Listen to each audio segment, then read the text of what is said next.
I just want to read this one thing to people that are seeing us live now. If you want shorts, I know it's wintertime and I know a lot of you people don't wear shorts, but there is some warm weather areas. If you want shorts, we have a BOGO deal right now on shorts at hostile.com. If you go to hostile.com from now until tomorrow, which is Sunday at midnight, we are doing buy one, get one free on shorts. I think all the shorts. And the code is a BOGO FA. I don't know what the FA is for. Is it Fouad Abiad? Is it BOGO Fouad Abiad? Yeah, your initials. Buy one, get one free, Fouad Abiad. Or if you use Uh, BC, they do me.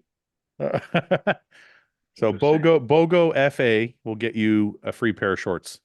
But listen, even if you're in a colder climate, you still train in shorts. We have some really awesome mesh training shorts for everybody. So go to hostile.com, check it out. All right, we're live on the chat. Is C Bum competing today or tomorrow? So this is a live watch party, which basically means go to the EVLS. I'm going to show you guys right here. If you go to the EVLS Instagram, how the fuck can I share this page? Share, share, share. This is the EVLS Prague Pro official Instagram page. This link right here, if you click on this link, it will take you to this page. I already paid for it, but you can go in and pay for the pay-per-view there. And then you can watch along with us. So basically we're doing this a live watch party the way you see Rogan do, blah, blah, blah. So anyway, yeah, go in, buy the pay-per-view, and we can all talk some shit about the show together. Okay, what do we have here? What's everybody doing? Hello, everybody in the chat. Ben, what are you eating? Or did you just finish eating? No, I'm eating Greek yogurt. Little snack. Can I tell everybody real quick? The shirt Ben is wearing is Ben's clothing line. It's called Brutal Muscle. You see the logo there. Brutal Muscle was a company that him and Luke started together, and Ben has carried on the name. So if you guys want to buy Ben's clothing, um, Brutal Muscle, where do they find it? Is there a Brutal Muscle website or is there a link on your page or what? We're ultra professional, so you have to DM me and I'll reply to you. Okay. Dude, It's like can I tell you how to set up a website? It takes like 10 minutes. that sounds like a lot of work, man. 10 minutes. It's not a lot of work. It's not a lot of work. It really is not a When lot I of work. get when I get back from my vacation, I Okay. will look into it. I'll consider it. I've actually Okay. got these. I actually bought out some joggers. Look at these things. Let You me should see. do these. These are black on black ones. Oh, those are nice. Look at that. Are they super Ooh. baggy? Yeah, oh, the camera's going weird. Yeah, they're like the Optimus ones, you know, like they Yeah, yeah. Oh, they're nice. They're nice. Yeah, they look like a thin, yeah, like stretchy material. thin. Yeah. Yeah, yeah. I'll look into Yeah, it. these things are awesome. Um, People keep asking if Chris is competing today. So, guys, this is a live watch party for prejudging, which starts, I think, in 5 minutes. Um, I can't show you the prejudge because it's illegal, but I will show you this. If you buy the pay-per-view, this is where you're at. This is what it looks like. It looks like it's a really good stream, so I would invest. I think it's like 15 euros or some shit. Mhm. But I can't show you that anymore because it's illegal. But pay the 15 bucks, get the live stream. You get a chance to watch a really good competition with classic Mr. Olympia, a 212 Mr. Olympia, and a fourth place at the Mr. Olympia. And then also another Olympian, Andrea Presti's doing the show. And then we have some other notables like Aaron Wolski and some other guys. So I wanted to add somebody too, because I think I have someone who wanted to help me moderate.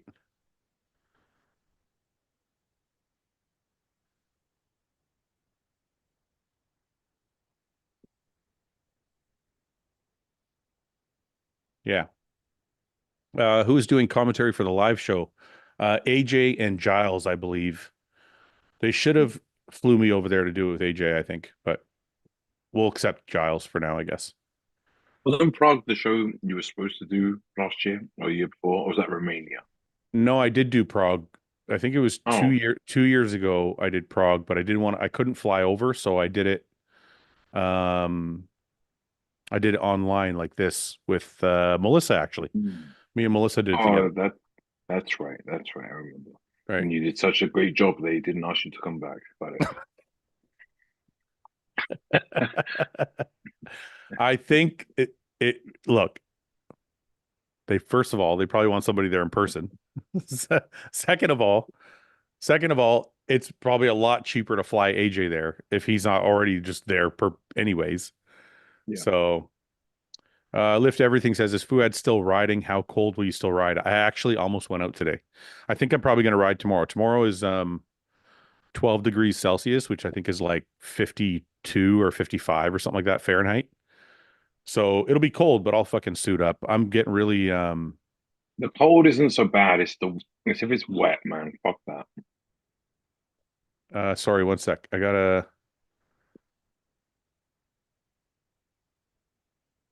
just added a moderator. We have a moderator named Sam. Everybody say hello to Sam.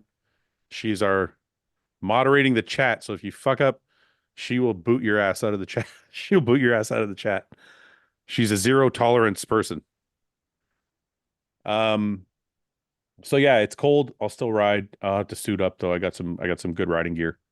So what's I'm getting a bike next year, by the way. Are you finally getting a bike? Yeah. This guy said Maj Mariner says, what's the fastest you've hypothetically ridden your bike? The speed limit. That's the fastest I've. What are you getting, Ben? Are you gonna get a naked or are you gonna get a No, I'm gonna get. I'll see what they have around. There's a good place up here. They had a couple of MV Augustas up there earlier in the year, and I was toying with the idea of that. And so if I can get an F, I would love to get an F4. But we'll see. Oh, James got the memo. Look at this. Hats and Helicopter. flannels. F-floor. We all have to wear. F4 sounds like a chopper. Are we all wearing hats? 1 second. No, James will know what the F4 is. You know, Batman. That vehicle. Dark Knight. Yeah, that vehicle. They're selling in it. No, not the vehicle. The F4 is the motorbike that he rides when he's Bruce Wayne. With the tires. When he comes out of the, it's got the quad exhaust on the back. It's when he's in the basement. You know, he's got these. Oh. You know what I mean? I'm sure you'll remember the scene. Gosh, anyway, James, how are you? Good. How are you? I'm very good. Are you guys all on the live stream now? Mine's live now. I'm just looking at audience of shadows. Looks like a crystal clear live stream though. I like that. Looks tidy. I was watching a little bit of it when the amateurs were on, and I know that's not really a test. It's not a test until people start logging on for the pro show. Yeah. But so far so good though. So far so good. Yeah. Yeah. Nice. Fouad, a lot of people are there, man. Yeah. Well, fuck. I mean, who wouldn't be? I want to be there. Yeah, I've got the tickets sold literally so quick because I literally went online to buy some, and then it was like, oh shit, gone. I was going to say, I thought you could probably swing some. Yes, I could have, but I did. I'm keen, but not that keen. How far is Prague from you, James? Not many. I think it's quite a couple of hours from me. I think Czech Republic. Couple hour flight or drive. Yeah, it's flight. It's not bad at all. I've been there before. Done that show once. Phil LaRusso says, "How about Hany retiring? He's not going to retire. He's going to come back." I don't know. He's of an age now, isn't he? Like, where it's quite easy to say, you know what, let's move on. He's of an age. Well, hi, Paul. Hey. Why do you get this? What's that stupid grin on your face? That another lads we're going to be on. Of course. Yeah, I think Hany's. How old is he now? Oh, I don't know. He's got to be 50 something. Man, got a nice family. Yeah, but I don't think coaching is. I don't know. But he's got Evagen. Coaching's not really hard. It's kind of like you just do it. Yeah, but you know what it is? You're carrying other people's problems. I'm waiting for Ben to fucking chirp out. I don't think he heard me. But you know, because you know, with the coaching, it's like it's also that it's therapy in it. Dude, you're the therapist. I mean, it's not even that, man. I could run like countless amateurs through NPC shows, right? And then you get to that Olympia bucking level, and it's just this like pressure chamber. It's so different. It's how it would be for the athlete as well. You know, you both, the coach and the athlete. Once you go from here to here, the pressure's on. I think it's actually worse for the coach. And I know that's going to probably be an unpopular opinion, but only for one reason, James. If you think about this, I'm trying to think of like when Hany was coaching me or when Chad coached me and he was at the Olympia, and I'm like, you're not sleeping. Like the athlete gets the instruction, and then the athlete gets to rest. Goes to bed. Yeah. The coach gives the instruction, then he's got to go to the next fucking athlete's room, and the next Yeah. athlete's room, and the next athlete's room, and it's like, Yeah, dude, you probably don't get a chance to fucking rest. Mm. So like, I remember talking to Chad. This is like the 22 Olympia. We were at the athlete meeting. And it was when they locked the doors, they locked everyone in. All the athletes they locked in. And then so we all stood out. So we were just kind of chatting. And I was like, "How you doing?" He was just like, "Oh, I'm a nervous wreck." And I was laughing. And he goes, "Yeah, my wife kicks me out and makes me go and sleep in another room 4 weeks out from any big show because he goes, I'm just a mess and I can't Yeah. sleep because Yeah. I'm too like fraught and my brain won't switch off." And yeah. Yeah. A lot of pressure. I don't think, I think if any coach can retire peacefully and never ever coach again, it's Hany. There's literally no coach in the industry that's done even anything remotely close to what Hany's done. I know Chad has some Olympias. I know, Chris Aceto has some Olympias, but it's the amount of Olympias in the amount of Olympias in different classes that makes it impressive. It's not just 20. Is it 25? He has 25, but it's like Really? it's spread across. Like I forget who was on just last week, and they were talking about like a coach. I think it was Ian. He was saying like, a coach that coaches an open class that kind of have similar instruction for all the guys, right? It's not going to be quite right. But you have a coach that's like in a bikini girl's room, then he's in an open guy's classroom, then he's in a men's physique guy's room, and there's all very, very different instruction. And I think we were talking about it because we were talking about Stefan. Yeah, he's having like 17 people at the Olympia in all different classes. So Hany, I think, can walk away from this thing knowing he's really conquered all of it. Like there's nothing like classic and bodybuilding, you can bounce pretty close, pretty comfortably. Yeah. But when you introduce like say WBD and I don't know what else, there's other categories that must be quite different level of knowledge needed to understand how to even peak those people. Yeah. Yeah. But the other thing as well is you're dealing with a different look, right? Because you're not just going like harder, drier for everyone. Paul, you have to on stage. Sorry to interrupt you, Ben. Paul, you have to get a hat. The chat's upset. Want to get one? Yeah, we're all wearing hats today. Get a hostile hat. Plus that little tuft, that little tuft is offensive. So you're good. It looks weird, man. It's offensive. Okay, I'll get my Detroit hat. Hang on. It's offensive. Hang on. What was the code? That code on the live stream. The code that I gave was for a buy one get one free shorts in it at hostile.com, and it's code BOGO-FA. While stocks last. What'd you say? While stocks last. While stocks last. That's right. Yeah, do you guys think Stefan is the next Hany? It seems like it. It seems no, because Hany would refuse to coach that many people. He'd tell him to fuck off. That's not true. Hany, when I was that's not true, Ben. When I was working with Hany, he was coaching a lot of people. He said no more than 10. He was coaching more than 10. That's not true. I know that's not true. Really? Because he probably had like 10 fucking pros and then he had amateurs.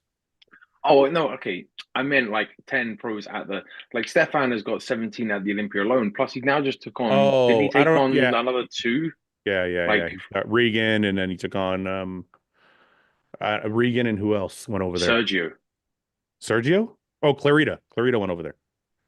So Clarita and Regan just got added to the mix too. And Brett's gonna go for sure, right? Brett's probably gonna go over there. Yeah.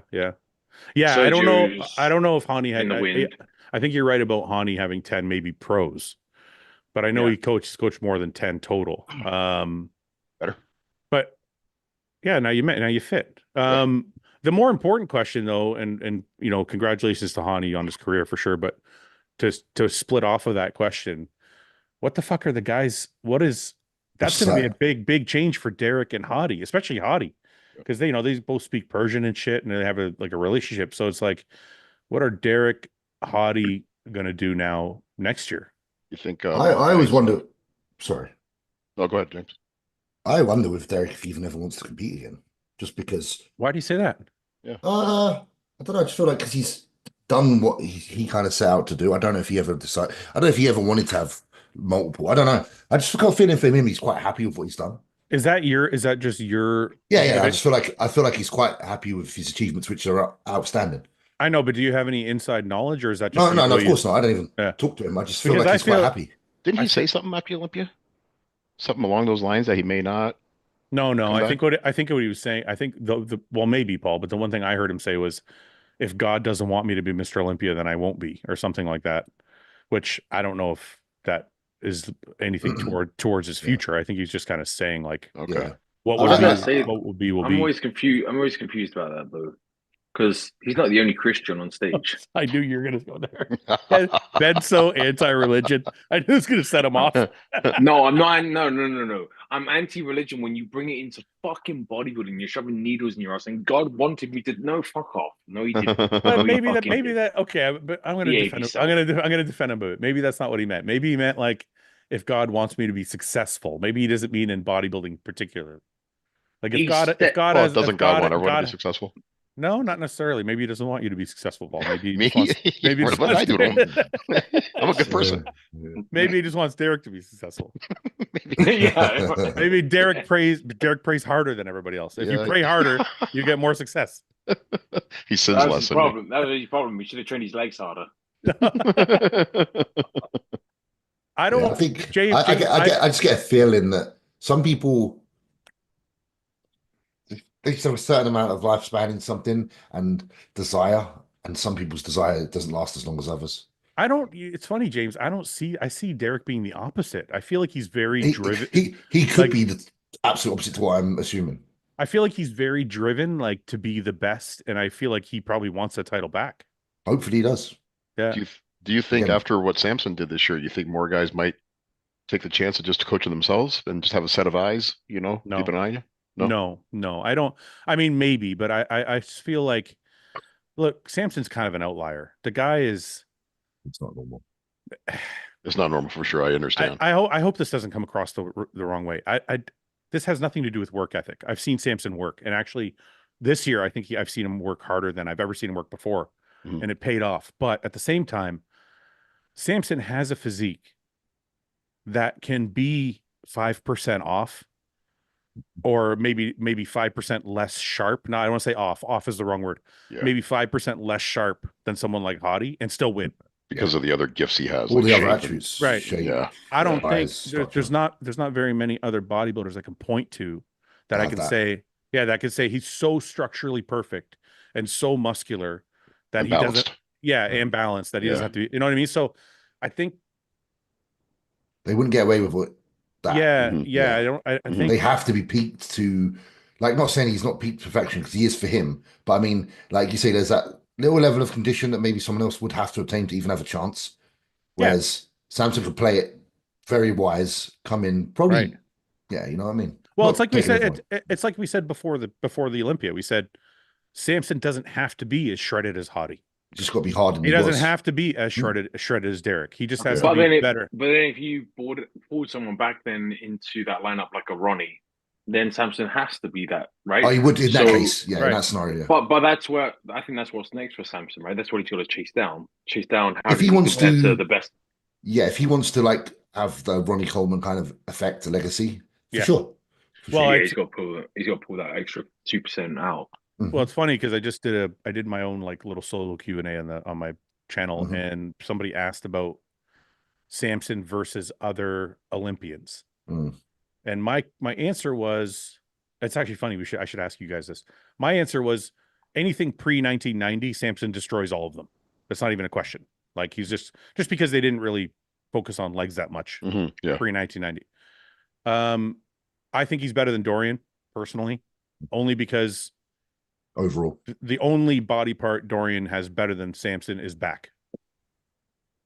There's no other body part or maybe calves. There's no other body part that Dorian in terms of muscular development, for sure. Yeah. Like, Samson's got better legs, Samson's got better chest, Samson's got better fucking shoulders, better arms. Like, so conditioning and back is where Dorian would shines. Yeah, and I don't know if that's enough to beat him, right? So then you go Ronnie. Everybody kind of thinks Ronnie's the king. Phil, I would put second. Then I'm like, it's kind of a mix after that for Samson. So my thought, going back to what you're saying, James, is now that he's won, I think if I was Samson, I don't know, like, this is how I would be thinking, like, he's going to keep progressing over the course of the next few years. And then where do you put him? Is his goal maybe to be in the conversation with Phil and Ronnie? Yeah. Well, top I three. got a question then. Where does he stack up compared to Jay or how does Jay, Samson, Roden stack up? I have Samson beating Roden only because they're the same body, except Samson's bigger. And to be And fair, Roden's conditioning was a little cleaner. a couple Yeah, of but At his best. Samson's more muscular. So now you're Yeah, no, splitting but I'm hairs. saying yeah. And then to be fair, like Jay at 06 and 07 might not beat Samson, whereas 09 might. Yeah, his best look. Yeah. So But Jay, you also have to take into consideration era. Like Jay would have lost points with his midsection in today's era because it was a wider waist in his later years. 2000. Do you lose points for a wider waist or stomach control? Stomach control, I think no, because Paul, you can probably answer this. You still lose points on overall structure. Like we still judges nowadays look for V taper more than they did in the 2000s. But do you not think Jay had a pretty good V taper? Like, and I'm just again caveat when he has his arms up in a front double, he had a big old back. Because Jay was super wide in the shoulders too. I know, but yeah, I guess what I'm saying is this: if you were to compare Samson and Jay, I think the overall deciding factor for Samson would be the structure. Yeah. That was his advantage. I think and then I think the case of the only way Jay takes him is if he's in supreme condition, which would have been 09. But that's the only way potentially. Well, because the other thing I'm thinking too is like conditioning wise, they were pretty close. Like Jay was never a conditioning monster. So if you're looking at those two guys, you're like, okay, well, their condition is the same. Jay is probably wider, maybe more muscular in some areas, but they're pretty close muscularity wise. And then you got to give structure to Samson. So it's kind of tough one. It's tough. You'd have to see them next to each other, but I think. But if you go pose for pose, you'd have to. You have winning. Well, let's do it. Front double. Yeah. Front double, Samson, I would say. This is the thing. I'd give Jay a front double. Really? I think with the wider waist, it throws off Jay's lines. If you took 2001 Jay, I think 2001 Jay would have a better chance against Samson than 2009 Jay. Would 2001 Jay been as big to hang with Samson? No. Samson second side shots all day. I think Samson, all day. Yeah. I think Samson beats Jay. Even if you look at Jay's legs from the side, Jay never had the hamstring that fucking Samson has. Yeah. So Jay's hamstring's wild. That's 2001 Jay. See the difference in the waist? So clean. Yeah. It's like it's very aesthetic and like Jay's a goat. Right? Yeah. But then you guys are also right, is he was a little smaller here. So but I mean, this is him smaller. Like he's standing next to Ronnie here. It doesn't look small. True. So him next to Samson, I think he actually has a better chance in 2001. I don't know. It's tough. I mean, this is a crazy amount of detail. The quads were so sliced, weren't they? That was my favorite look at Jay's. This is my favorite look at Jay. This 2001. Look at the shape of that. It's fucking incredible. It's weird, isn't it? It's just everybody, like all the bodybuilders, just have a certain look that is peak for them and their physique. Look at this. Hey, click on that. You click on the YouTube screenshot where it says versus in the middle. Where that's the front doubles. The front doubles, left and right. Yeah. That's 09. Yeah. That's 01. 01 versus 09. Yes, his taper in the front double is still pretty wild. Yeah. It's huge. But his legs were better in 2001. You can't see him in this photo. A bit sweepier. Yeah. But his arms are way better in 09. So much bigger. You think so? Yeah. They both look good. They look fresh in the left. They look really fresh. Here they look better. He's got more detailed. Yeah, but the lighting's different. You can't compare that lighting. No, I'm looking at the size. Look at the size of this bicep and the size of this bicep. Oh, look at the left arm. All right, we just did arms. His left's better in 09, but his right arm's better in 01. Listen, if there's something to argue about, me and Ben will find it. I think Jay must have, like, I never saw him compete live. You did, obviously, Fouad. You was with him, I'm sure, in the early days, when you're so. It must have been pretty impressive. Jay was the widest guy I'd ever seen. Yeah. Like, just fucking stupid. And delts, you can't even, Off-season Jay in those days, too, was impressive. I think I would put Samson and Jay in the same category, personally. Yeah. Whether Jay beats them by a point or whatever, like, to me, they're very close. Yeah. For third and fourth, probably, in that. Let's see what the chat is saying. I do feel like Phil and Ronnie had this peak muscle and peak condition. Yeah. And that's the thing, because they just have both. It's crazy. But I think that's what Samson should be chasing in his mind. He's like, I would love Samson like with the same, like condition. imagine him with Phil Heath's detail. Yeah. I know the only problem is it does seem to be harder to see it on darker skin, doesn't it? Yeah, that's definitely. Because someone can be really, really dug out, but just because they're darker, the complexion. Didn't Roden have a very similar complexion? He had that clean. Yeah, he must have got his gloss right as well, man. He must be. I don't know if it's I do agree it's the color of the skin, but I think it's also just skin texture. Yeah, I think some guys just have like a little bit skin. It's matte. Like not. In person, that dark skin though isn't an issue. It's in pictures and videos. Dude, like if I stand next to like looking at Akeem backstage at Arnold, look at his side leg, you're like, whoa, what the fuck's that? Yeah. All right says wider than Rami.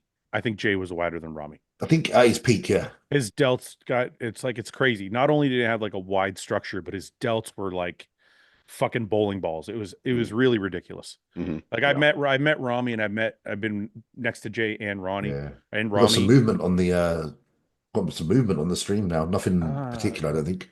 Looks like they're inviting him to the evening show now. So are they doing have they done all the classes and this is just open men's? I'm hoping. Who knows? Anyone got a schedule. You got a schedule. The live feed? James I don't want to see everybody else. They're going to show everything else. Well, this looks from the thing here. It says 4 to 8 p.m. Women's figure, wellness, bikini, physique, classic physique, and men's bodybuilding. I don't know if I think that's amateur though. And then it says 8 p.m. Oh no, all the prejudging stuff is tomorrow. Actually, this is just open men's. Oh, really? Yeah. Let me text my friend Liam. That's such a good tactic on the promoter's part, by the way. Guys, look, it's right here. James, it's right here. James, right here. That's so smart, by the way. It's right here. Look. Yeah, cool. I'm looking at that page. I'm just texting him as well, just to get the count. Sunday at 9:30. This is all the classes. By the way, that's genius. That's genius from the promoters. Right. This is right now. 8 p.m. Cool. Open. Yeah, my mate Liam, my film guy's texting back right now as well. So it should be starting like right now, then, right? Yeah, they're about to go on. I'm really interested. So, what are we? Sorry, James, go ahead. You're really interested in what? I saw a short clip of Chris at the Olympia earlier doing his front relaxed, and it just fucking blew my mind. I'm wondering if he's going to blow my mind here.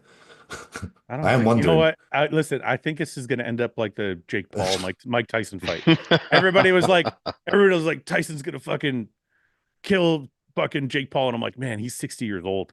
So now I think you're saying Chris Bumstead's 60 years old. No, I'm saying people like. I'm saying everybody loves Chris, so they're like, Chris is going to win. But I think when they see Chris next to Martin, they're going to go, oh, okay, there's a little bit of a difference here. That's what I think. You know, I saw Ian do a video, like AJ put a video up of Ian. I saw that. Backstage. Yeah. Ian's confident, his body language, and it just seemed a little like muted. Well, I'm not so confident. I didn't see it. Yeah. Ian's been 100% straight up with it from the beginning. He's like, I love Chris. I would love to see my brother-in-law win. He's like, but I think Martin is going to be too much, which is a fair statement. I mean, the guy was fourth in the world. For sure. And actually, but it wasn't only fourth in the world. He beat Hany in some people's eyes, or at least Derek on the Saturday night. Yeah. So is there a world where Chris is fourth? Yeah. Here, right? I thought about that because you know what, even though Presti's not fully developed, he's a big fucking guy. Wide, So Presti's legs are small, but they're probably still bigger than Chris. So if Presti beats when they're right next to each other, if Presti beats Bumstead, does that mean that anyone that's beat Presti is better than Bumstead? Yes, James, you're better than Bumstead. James. I love the logic. Bodybuilding so you can be classic Olympia champion. I'm going to say this: your British Grand Prix, I think your British Grand Prix looks stomps on Chris. Sorry, Chris. At any point. Wait, we're overlooking somebody. Oh wait, they're on. Is this it? They're on. Oh no, they're on. Okay, we got the first just alphabetical call out. Chris is in the first call out. Chris is in the alphabetical call out. He's second from the left. I'm not seeing what you guys are seeing. Go on the live feed. I am. Maybe I got to refresh or something. Refresh your page. Trying to find the button for refresh. Okay, so Chris looks good. He looks full as fuck. Quads look wide, man. He's honestly looking next to the other guys in this call out. He's not giving up. He's winning that particular Yeah, group. he's not giving up any size to these guys. Why is he so So fucking handsome, man? I can't see what? anything. Why is he so handsome? He's Oh, so here we fucking go. handsome, bro. And you go Listen, to the rear. That's a good honestly, Chris, man. this is actually really wild. He's not giving up any fucking He size. doesn't have the back density though. Ben, I don't know, man. That is all right. I'm looking at these guys, and these guys are all open bodybuilders. He's not giving up any size to any of them. I'm Team Chris. Yeah, he's got me because he's good looks. James wants to date him. He doesn't want to. He doesn't want to move away. Paul, refresh your page, brother. I did it, but I can't get the volume down. What do you mean you can't get the volume down? Just turn the volume down. There's a little volume button Pardon? on the live stream. Scroll over top of the live stream video. On the right hand side, all those icons on the bottom. There's a volume. Wait a minute. There's a volume button. Oh, gotcha. In that particular group, okay. Chris looked very fucking second good, group. Got it. Thank you. Second group's coming out. We have Sean Clarita, Martin. 1, 2. I think that's Mike Halusi. I think second from the left. I'm not sure the other two guys, but we got Martin. Martin looks a little smaller than in this angle here, at least. Did they bring him down too far? Okay. We'll see. Martin looks good. Sean looks pretty good. I can't really see from this angle though. Like, why don't give us the front angle? There we go. Oh, Martin looks crazy. Look at this fucking shit. Oh, here we go. Yeah. Dude, Martin's gonna win the show. Look at that. He's so fucking round, and I think he's harder than he was in the Olympia. Look at Martin's back. Okay. I wish they'd stop switching it. I know. Just give us the one shot, man. We don't want to see these angles. Like, just give us the dead on. You know what works really well for Martin? It's just that density in that back. It makes it look so much more impressive. His conditioning's really clean too, though. Like everything, like his skin's really good. Like skin texture is really good. Condition is really good. Everything's so balanced. Sean looks good as well. Sean looks good. He looks way better than Olympia. A lot fuller. All right, that's another alphabetical call out. Is there another one, or are they going to bring them back out now? There was 10 guys? Yeah, I think it's only 2. Well, Presti needs to come out. Oh yeah, we haven't seen Presti yet. Yeah. One more. For those of you watching the video, I can't show the video. I apologize. Maybe I can show you if I go to. There's Presti and Horse still to come out, right? Yeah, that's right. There's got to be another call up. Oh yeah. Oh, here we go. It's Presti. Okay, let's see who we got now. We got from the left. We have Presti, unknown. Horse looks really good. Yeah. And then 2 other guys. Presti looks big. Brand new pro on the far right. Who's the far guy? Horse looks like he's sharper than he was in Romania. Yeah. Man, he looks really good. This is where it hurts when they look back. Let's see. Presti doesn't seem to have his trademark condition from these shots. Oh wait, wait. Now he's moving. Yes, he does. Presti's legs look bigger than me here, fuller. Yeah, he looks big. Presti has a very wide upper back, doesn't he? Yeah. His clavicles are crazy wide. Bryce Zala, the stream is 15 euros. It's a very good price, actually. Presti looks good, man. He looks big. Okay, I'm excited to see. Honestly, Presti doesn't look like he's that unbalanced, like as unbalanced as he was in Italy, for sure. In this lineup, it depends on the lineup I find with him. Certain lineups, it shows more. He looks fuller to me. He doesn't not just the lineup. Like he looks like he's physique filled out a bit. That's what I see. Okay, let's see now. I think they're bringing out one more alphabetical call out, or they're bringing out all the guys. Everybody, No, one more alphabetical call out. Oh, okay. He's a brand new pro on the far right from England. Jack. That's Wolski in the middle. That's Jan Turek, second from the right. Oh yeah. And the newest pro is on the far left there. And he just turned pro today, didn't he? At the show. And then really? On the far right yeah. Oh, the guy on the far right turned pro when? Yeah, a few weeks back. Oh, okay. So we have 2 new pros in this lineup. Wolski looks good. Yeah, Wolski looks good. He's sharper than he was in Romania. Cinematic shit. I right now have Wolski and Horse battling it out. I don't know where I got to see them next to each other. Horse looks really good, but I think Wolski's conditioning is better. Especially the lower body. Lower body's crazy. Yeah. The new pro on the far left is pretty good. It's having a little bit of trouble posing. Legs could use a little bit more size. But good for him for jumping in after just getting his pro card today. Especially in this lineup. Yeah. Well, you already got the oil one. Why wouldn't you? Yeah. Yeah, he's already, he just literally All right, walked man. off stage like an What are we hour saying? ago. First call out. Oh, we already know it's going to be it's going to be Chris, Martin, Sean, Wolski, and Presti, and Horse if they do 6. Hope they don't do 7, that's all. If they do 5, actually, I think Horse will be in there instead of Wolski. I think it'll You go. think? I like how Wolski looked there. I want to see them next to each other. But I like how Wolski looked. Maybe I'm biased. Yeah. I'm a huge fan of Horse's physique. I just wish he'd get a little bit sharper. Yeah. You like the horse D? I like the horse D. Guys, if you're looking for the chat or if you're looking for the prejudge, go to the EVLS Prague Instagram page. The link is in their bio. Who said C-Bum may not make top 4? That's got to be a troll. He's definitely going to be in the top 4. They're doing presentation. Individual routines, yeah. All right, individual routines. It's just a minute one, isn't it? Not even a minute. It's like just a quick one, isn't it? All right, let's see what these guys are saying. I was really impressed with Chris, man. How's Chris holding up? Chris looks really, really good. Size-wise, he doesn't look small, so it's going to be interesting.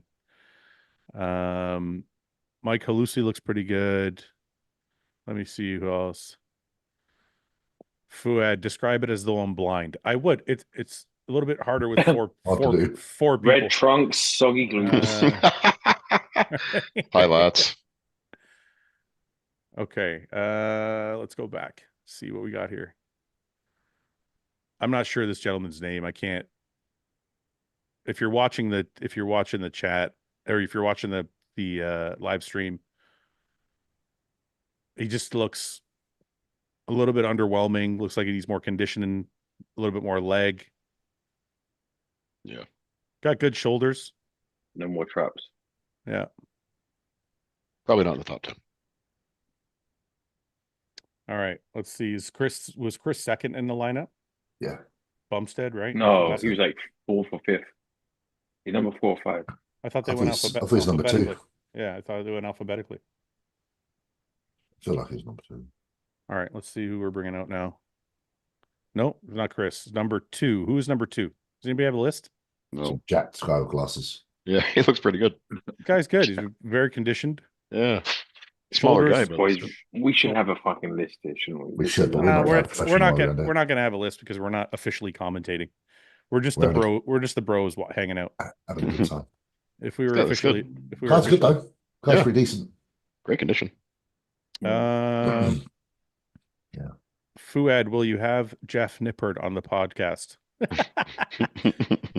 Yes, him and Mike are going to be on together. Tune in next week. Wearing boxing gloves. We live stream that. Yeah. Did you actually watch that fucking bullshit last night? By the way. Yeah. No, I couldn't. I'm actually more interested. I'm more interested about the fight tonight with John Jones and fucking. Oh, you know I'm all over that. Yeah. Ben's this guy's got a good physique. He just he's narrow through the shoulder, like his clavicles are a little bit narrow, but the muscle he's got is pretty serious muscle. Yeah. Right, yeah, he's put together pretty well. His conditions are really good too. Look at that midsection in the side tricep. Like, I'm a little bit behind maybe, but that's a small midsection. No, I'm on the side tricep too. I'm on the front elbow. Dry in the middle. Quads are good. Let's see what we're saying in the chat.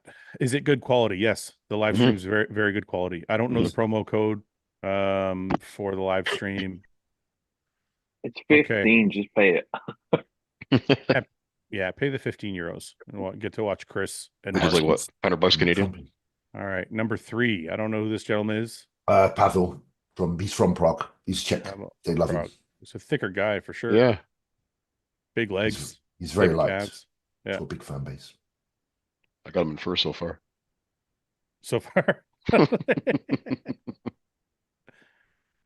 Yeah, he's good.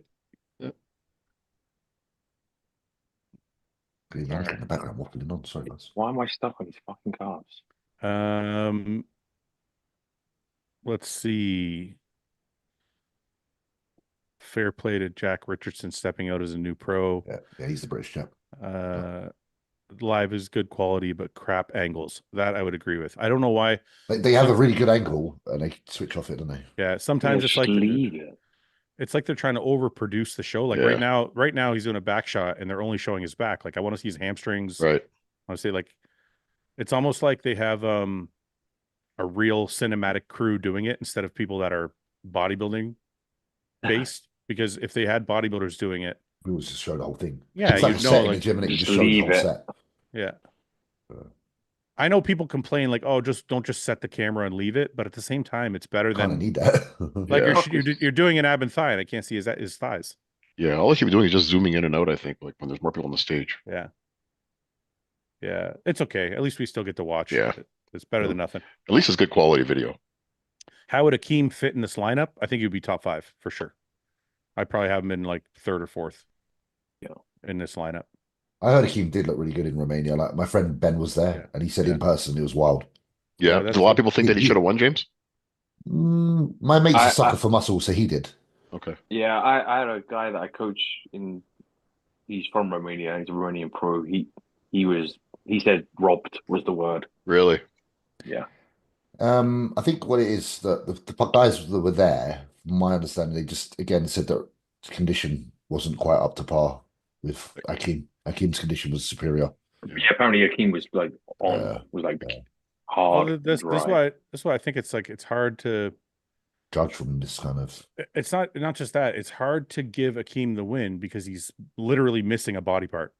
Yeah, they said outside of if you're gonna go pose for pose, it's like those I know, two but poses, outside of that, he won everything.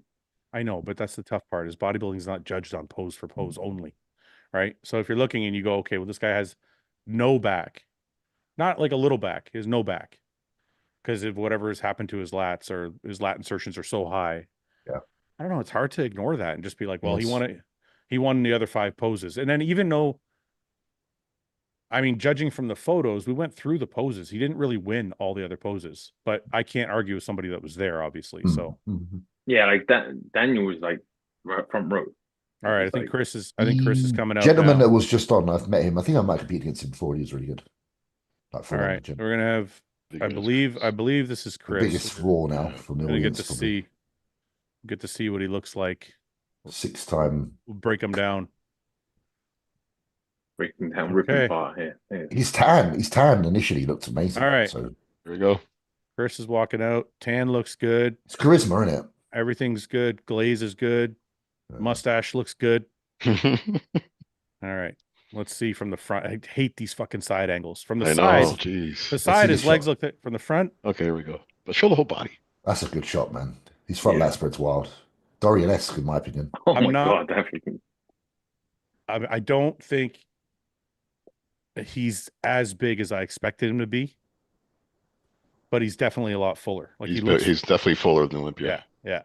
They have given up some of that sharp. Yeah. When he's like down when he estimated that weight cap, he's like fucking healed. Yeah. He's not completely dug out. James, what do you think when you see from the front there? You think it's big enough? I know you have a man crush on him, but that aside for a second. No. Do you know what? I know because I'm always like this outsider on what I say because I feel like the standard is whatever the standard is. Like if they look at Chris at this show and go, "God, that's bodybuilding," he can win. You think they'll change the standard just for him? I don't think they'll do that. I know his arms are the most muscular, not like they're not big enough. Yeah. I'm not saying they would, but I'm just saying it's not out of possibility. My overall assessment is Chris looks fucking incredible. He looks better with the extra 5 to 10 pounds, but I don't think it's going to be enough to beat Martin. Take their most muscular, remove Chris's head and put my head on it. You'd be like, that guy's got fucking. That's the thing. I think that's what it is. Yeah, it's true. Well, but that's what. But I'm not avoiding that. I'm saying like there's some shots. I'm doing the James. Because I it's weird. It's like with Chris, the face does win you over. Like you said, if you were analyzing body parts, you look at James was such a semi-model. It's bad, isn't it? I'm looking at his smile, and I'm like, that's Mr. Olympia right there. James, let me see the face and the feet. I need the face and the feet. It's the intangibles, James. It's the intangibles. Can't help it, man. Can't help it. Wait. Wally says Chris is beating Martin. I'll take that bet. I will send you a free hostile T-shirt and a pre-workout if Chris beats Martin. Well, you're pretty confident if you would. I'm pretty confident. I'm pretty confident. Look, I listen. I love Chris. I think he's a great person. I think he's a great bodybuilder. I think he's got an amazing physique. there are some shots in some areas where Martin is just too good. I think from the back is where you're really going to see it, I think. Martin is so balanced. Like, he's not missing any body parts. Everything is fully developed. And I just don't think anybody can beat him at this show. And Ben's right. If you took Chris's head and took it off and put somebody else's head there, people would look at it differently. Yeah. I think people want Chris to win, which is like, even part of me wants Chris to win, just see like this wild thing happen, right? So yeah. But if we're taking our emotions out of it and just strictly bodybuilding judging, yeah, I have to see them next to each other. But to so far, I just think Martin's too balanced. Sean looks good. It's a stacked man for a wee Cam has $100 on C-Bum. I'll take that $100. I'll take your fucking $100. I want in on that. Shit. Wow, that is impressive. I don't think it's going to beat Sean. That front double's pretty nutty. I think Sean's going to beat him. Who's winning out? Yeah, Sean Clarita. Pound for pound, Clarita is the most muscular guy on that stage. For sure. Yeah, Sean looks really good. So this is Sean's first peak with Stefan, and it looks like he's brought him in like pretty perfectly. Yeah, he looks full as a house. Yeah, he looks full, hard, dry. I don't feel like he's missing anything. Yeah, that back is really dry. He's fucking blasting full. Yeah, it's gonna be between Martin and Sean by the looks of it. Yeah, mine and Sean. Dude, look at fucking that. Sean looks polished as shit. Yeah, the most muscular. Or Sean beats Martin. Sean will be. Yeah, Martin. That's why I'm. No, I don't think it'll be Martin. I'm fucking hard as nails, man. Ben's team Sean right now. Just listen. I know. Well, I haven't.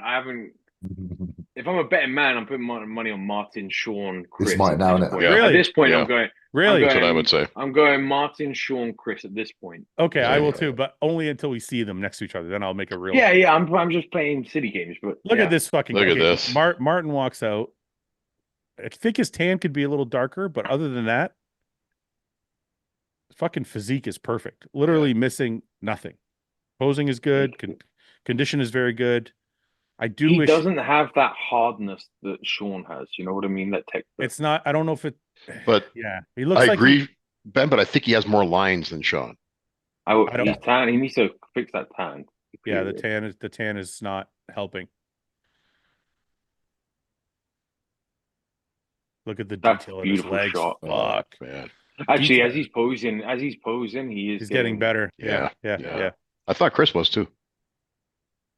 Yeah, it's going to be interesting. I think Martin has too much muscle, but Chris, I feel like, is a little more polished. He's got to fix that tan. The tan is throwing me off too. Dude, I don't know who let Martin tan with his trunks on. Yeah, why would they do that?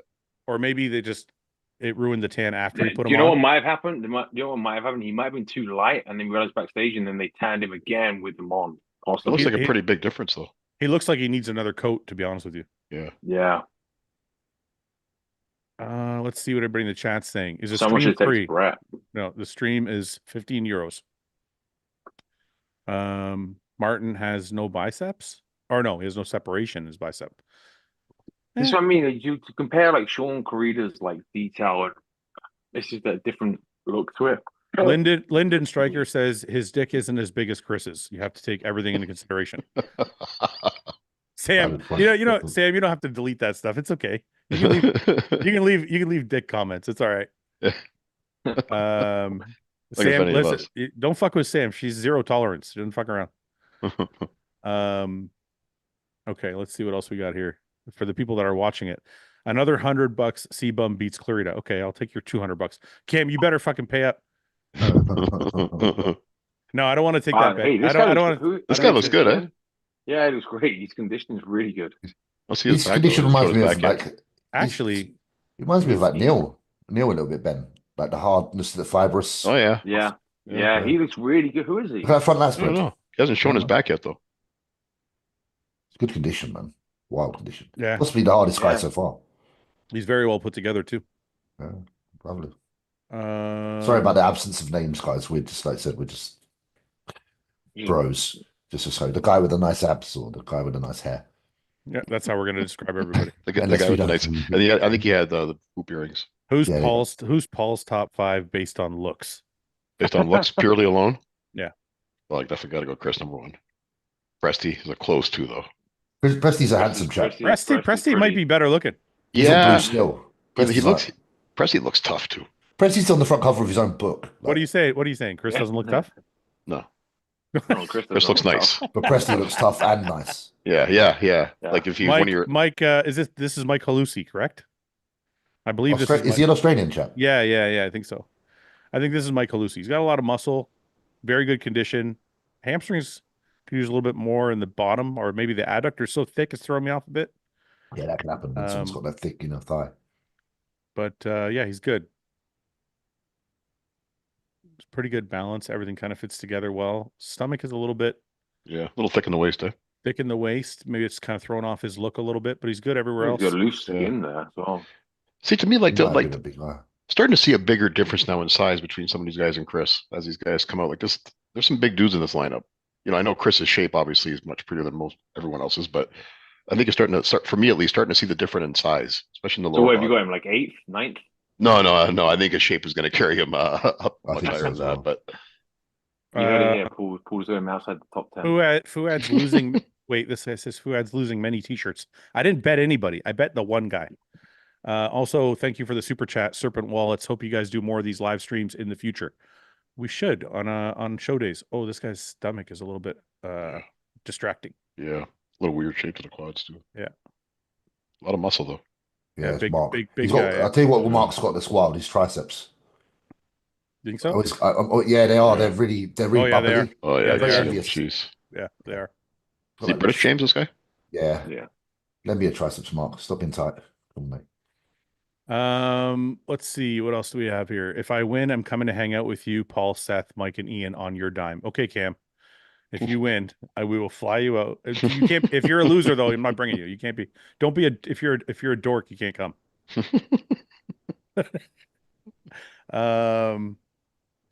Fouad, how does it feel to be in the presence of such greatness of named Paul? Paul, how does it feel to be? It feels pretty good every day. I'm with Paul every day. I don't feel any greatness. When are we going to get Paul on the podcast eating soup? What picks do you guys have so far? Okay. Does anybody here have Chris winning? No. James? I'm waiting for James to answer because he's I'll be that guy. Chris numero uno. Mate. Well, real quick then. I'm very impressed by Sean. That's not the question I asked you. James, do you have Chris winning? I can't see Chris beating Sean. Okay. Do we think? Okay, actually, this is top 3 though. To me, this is a bigger question: is Sean beating Martin? I want to see them next to each other. That's what I'm waiting. When they came out individually, I was so impressed by Sean. I'm like, it's really going to depend what they look like next to each other. Serious question: were you truly looking at Sean though in that comparison? Well, hold on a minute. By themselves, I think I might agree with you, Ben. I think Sean looks more impressive. But when they come out next to each other, I think Martin will overtake him. Yeah, I think during the posing rounds where he's going to separate that out. But Sean blew me away. Yeah. Nice to see it's nice to see Sean with a bit of life in his body again. It would have been nice to see. I've felt that feeling that he must have had at Olympia. It would have been nice to see that Sean against Keon.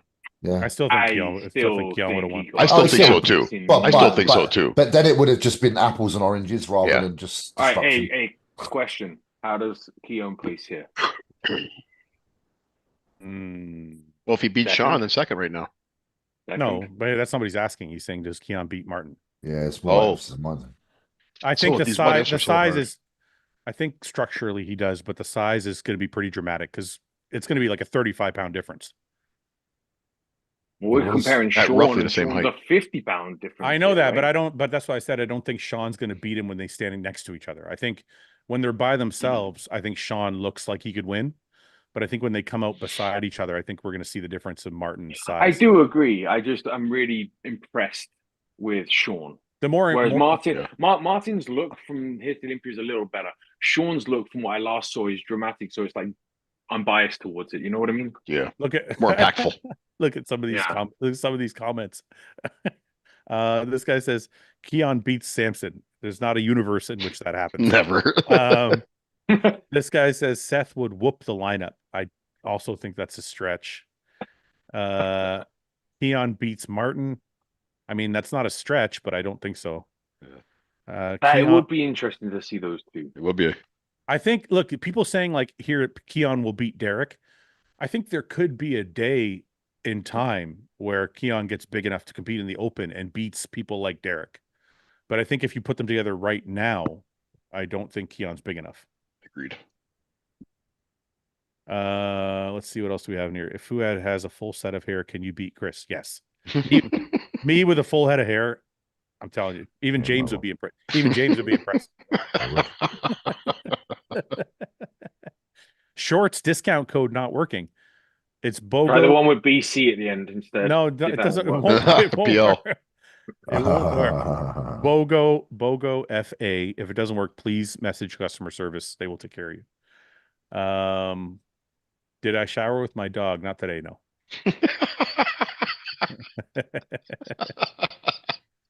Okay, let's see. What are we doing here? Are we doing just who's up next? What?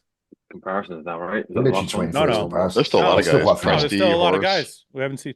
Here's Horse. Okay, Yeah. let's go. Here we go. Oh yeah, fuck, I'm way off. Okay, little sharp. Little sharper than. I do like Horse a lot. Little sharper than Romania. It's a nice physique. It's a nice physique, man. It is. He needs a little bit more size. Some gaps. Yeah, he needs a little bit more size. Look at that Mm-hmm. front double. That's a beautiful front double. Mm-hmm. He's very young. Isn't he like 24 or something? No, I think he's a little older, but you're right. He is younger. He's still young. I would take a He's little got time. really good biceps, but his arms look small in his front. He's a bit of a B pack. Yeah, detail. Yeah, I could see that. James, for sure. A bit of a what? Sorry. A Ben Pekulski. Massive legs, good shoulders, kind of small everywhere else. Yeah, that's actually a really good comparison. Might be Ben a little bit. He's got good biceps. In the front double. Yeah, he's the thing of the difference between him and B-Pack, James, is his waist isn't as bad. Ben at his like biggest kind of had a little bit of a waist issue. Yeah, it got worse for Ben as he got later. Right? He brought it back at the end of his career. When he was quite a bit lighter. But like when he took second at the Arnold, that was like that was when Arnold himself was like, "What the fuck are you guys doing with your waists?" Oh, yeah. I don't know. Where do we see Horse ahead of? I think I have him ahead of Wolski. I don't think he's I want to see Preston first. Paul is the GOAT. Ronnie is a close second. There you go, Paul. I'll take that. Thank you. My record doesn't show that, but thank you. Seth Feroci's in the chat. I don't know if it's the real Seth Feroci, but it says, I could hang if I had another 20 pounds, got in the best shape of my life, and got a little more handsome for James. I don't think that's the real Seth. It's not the real. I don't think so. No, I think it's somebody fucking around. That sounds like something. My opinion isn't important enough for someone to mention my name. Paige Wirtz says, do you guys recommend always getting your tan done through the show, or any times where you think doing your own tan is a better idea? I think the show is probably best, man. Doing your own is never a good idea, at least from what I've seen. You can base on your own and then yeah. What's Paul's OnlyFans? Haven't started one yet. Paul, do you think if you started OnlyFans, we'd make a lot of money? Let's start OnlyFans. No, what would I put on there? Let me manage your OnlyFans. We'll start you. Just put your feet or your forearms or something. I got good forearms. We show my forearms. Yeah, we'll just show your forearms. And my hamstrings. I got decent hamstrings. Thanks, Paul, for having Fouad on the podcast. Thank you. You're welcome. No problem. I thought you guys might want to see Fouad again. Your fans are so obnoxious. Oh, you need to Paul. I don't know how, but you need to capitalize this and monetize it somehow. Okay, I don't know how, man. One sec. Andrea Presti's walking out. He looks to me, and I could be wrong because some of the camera angles are throwing me off. He looks to me like he's not his trademark condition, but still in good condition. Yeah, from the side, he looks harder from the side than from the front. No, like he looks bigger for it. Yeah, like I think it's a good trade-off. Like he normally is like super crisp. Now he's just like very conditioned, but a little fuller, and I think it's good for him. I don't think it's costing me the legs quite as much. You think that beats Chris? Sorry, man. I don't know. I got to see them next to each other. I don't like the imbalance. I think that's where he's going to have a problem. Agreed. Like it's like, okay, he might be wider and bigger than Chris in some areas, but Chris is very balanced. I've got this thing. I feel like a lot of bodybuilders' calves aren't up to par. Yeah, I agree with that. I think this to my eye, this doesn't beat Chris. No, I don't think so. I agree. That's just like in that shot, he's fine. In the front double, his quads don't look bad, but when he's moving around, and this is a thing people in pictures don't necessarily see. When you see a guy moving around in different shots, you start to see the lack of 3D in his legs. You start to see how thin they are, and it just throws off the overall balance. So, is there anybody else to see? Oh, okay. So this was the last guy, wasn't it? No. A few more. There's one more lineup after this. Jack was on the right, so it goes all the way to the left. This is the guy that just turned pro, James, you said in the UK? Yeah. He's got a good beard. We'll give him marks for his beard. Shape in the front double was a good shape. Nice hair, too. Nice hair, nice beard. Yeah, full head of hair. He's never. If you cut his head off, he looks like was in. If you just look at his head from the neck up, he looks like an accountant. Yeah, just like a regular dude. Yeah. Number of different jobs. Be a teacher. Would you trust him, Paul? He looks like a trustworthy man, although I don't know. He doesn't express himself very much. That can be worrisome. Oh, wait, Paul. David McKinney says Paul should skip rope live on OnlyFans. I bet you people would pay for that. Okay, yeah. Maybe I can shoot some hoops on the next episode. This guy says Paul should dunk. This guy says Paul should rap. Dude, we should do that. We should make an OnlyFans with you trying to do all the things you want to do and just sucking at them. What do you mean sucking at them? Well, I'm not necessarily going to suck at them. Okay, well, you're not good at skipping. We've already established that you can't skip. Strong possibility you're going to suck at them. I did get better. I did start to get better with the skipping rope, Fouad. All right, why don't you show everybody then? Let's show everybody. I got to start working on it again, but sure. Oh, okay. No Paul, you know that saying you can't teach an old dog new tricks. I'm going with that. I'm not old though, man. I'm a young man, and I can be taught new tricks. This guy says Paul ain't dunking shit. Not on a standard side basket. Paul's dunking donuts. That's it. Fouad, can I get Donut Boy? Thank you for the live. Thank you for the. He's got a very nice shape, isn't he? Really nice shape. Yeah, just taper in the back. Better condition. Yeah. He just needs maturity to his physique. I do want to ask you guys this before we get to the main call out. Keon and Flex Lewis. What do you guys think? I think Keon's superior, but I think Flex Lewis had to be. I said this on the post that someone did. If Flex wasn't as good as he was, 212 wouldn't have pushed that far. They wouldn't have been as good as they are. Okay, so forget that. Put them side by side and compare them. Oh, Keon wins. Of course he does. Keon's like untouched in 212. That's what I said, and somebody was like, "You're crazy. Flex wins." I'm like, Flex has more detail, but that's about it. I don't think it'll be. I think it'd be close. I think Keon will win from the front for sure. But from the side, I think Flex's back's got better detail in the upper back, and the glutes obviously are really dug out. But Keon's just got bigger legs, more sweep. Wait, look, you take fucking Flex's side chest and put it. Wait. Johnny Shreve. I don't know if this is the Johnny Shreve, but Johnny, you're smoking crack. Johnny says Flex kills on muscle. Against Keon? Yeah, I'm like, dude, nobody agrees with you. Listen, Flex was a lot bigger. Like he was sucking down to make that weight, but that shape and structure is everything. Johnny, stop typing in capitals. Nobody cares if you're yelling. Stop it, Johnny. Oh, now he's pulling out the race card. Look, he's like, I'm black and I'm still voting for. I know. I was going to say, I was actually surprised that he was not voting. I didn't mention it, but I was like, you sure? That's why I said it's probably the real Johnny. Look, he's like, I'm not biased because I'm black and I'm not voting for the black guy. Nobody gives a shit if you're black or not. Johnny, you're wrong. Flex Lewis is bigger, but not necessarily better. But it'd be interesting to see. It'd be interesting to see next to each other. I don't want to say Flex was an amazing champion, but Keon, maybe I'm extremely biased. Keon has one of the nicest shapes I've ever seen in bodybuilding, period. Let's see where are we at with the. Are we doing callouts yet? That was Jan Turek that just came off. I think that's one of the last ones. You got the new pro as the last guy. Yeah, that's right. We haven't seen Wolski yet either. I thought you go for AP. This is serious. This is probably going to be Wolski next, I think. Actually, yeah, There's two more, I think. Yeah. Okay, so Christian Wolski walking out. He wasn't as great in Romania as I'd hoped. He looks like he might be a little sharper here. Legs are fucking massive. He's got Crazy, such fucking thick legs, man. The sweep is retarded. It looks like Dennis Wolf's legs. Yeah. And then he can't go wrong with the waist when you got legs that big. His waist looks small just because of how big his legs are. Yeah. Conditioning looks pretty good. I gotta wait to see till he goes to the side here before I can judge his conditioning overall. But it looks like it's better than Romania. It looked good in his first comparison. Yeah. The only knock on Wolski's physique, in my opinion, is his shoulders. I feel like he could use a little bit more delt, just because of how the size of his legs. The delts kind of slope off, and it kind of ruins the overall look of his physique. I think if he had a little bit more cap to his delts, he would be good. But from the back, he's very good. Glutes are sharp, hamstrings are stripped. Back is wide, good thick lower lats. Like, he's very good. This is where he's beating Horse for me. Yeah, he's I think he beats Horse. Yeah, he's more balanced than Horse in that they both have massive legs, but Christian has more in the upper body than Horse. So I would agree with you there.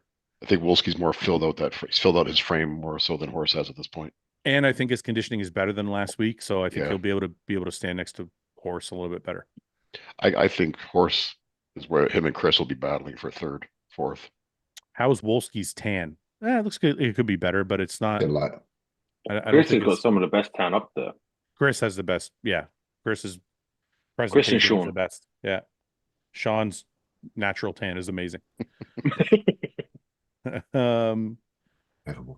Let's see. Fouad should be a pro judge. I tell Paul that every day.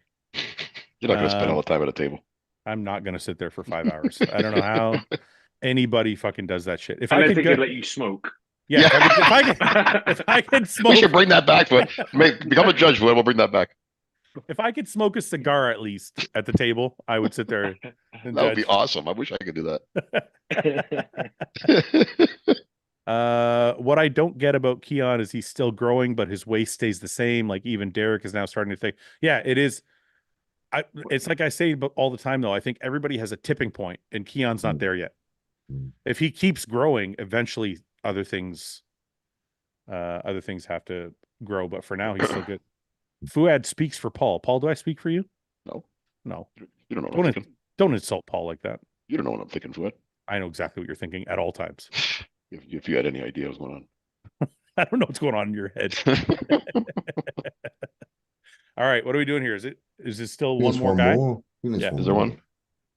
Pretty sure there is. When do we get to do picks on your app? Probably not till next season, but we'll have it ready. How does a desktop bodybuilding guy not get sued into oblivion for screenshotting the live stream every damn 10 seconds? It's just screenshots, isn't it? I still don't think you can do that, James. I think he just takes the chance. Because I think, honestly, I'm not willing to take the copyright strike on my channel. I think if the Prague promoters wanted to copyright strike him, they could do it.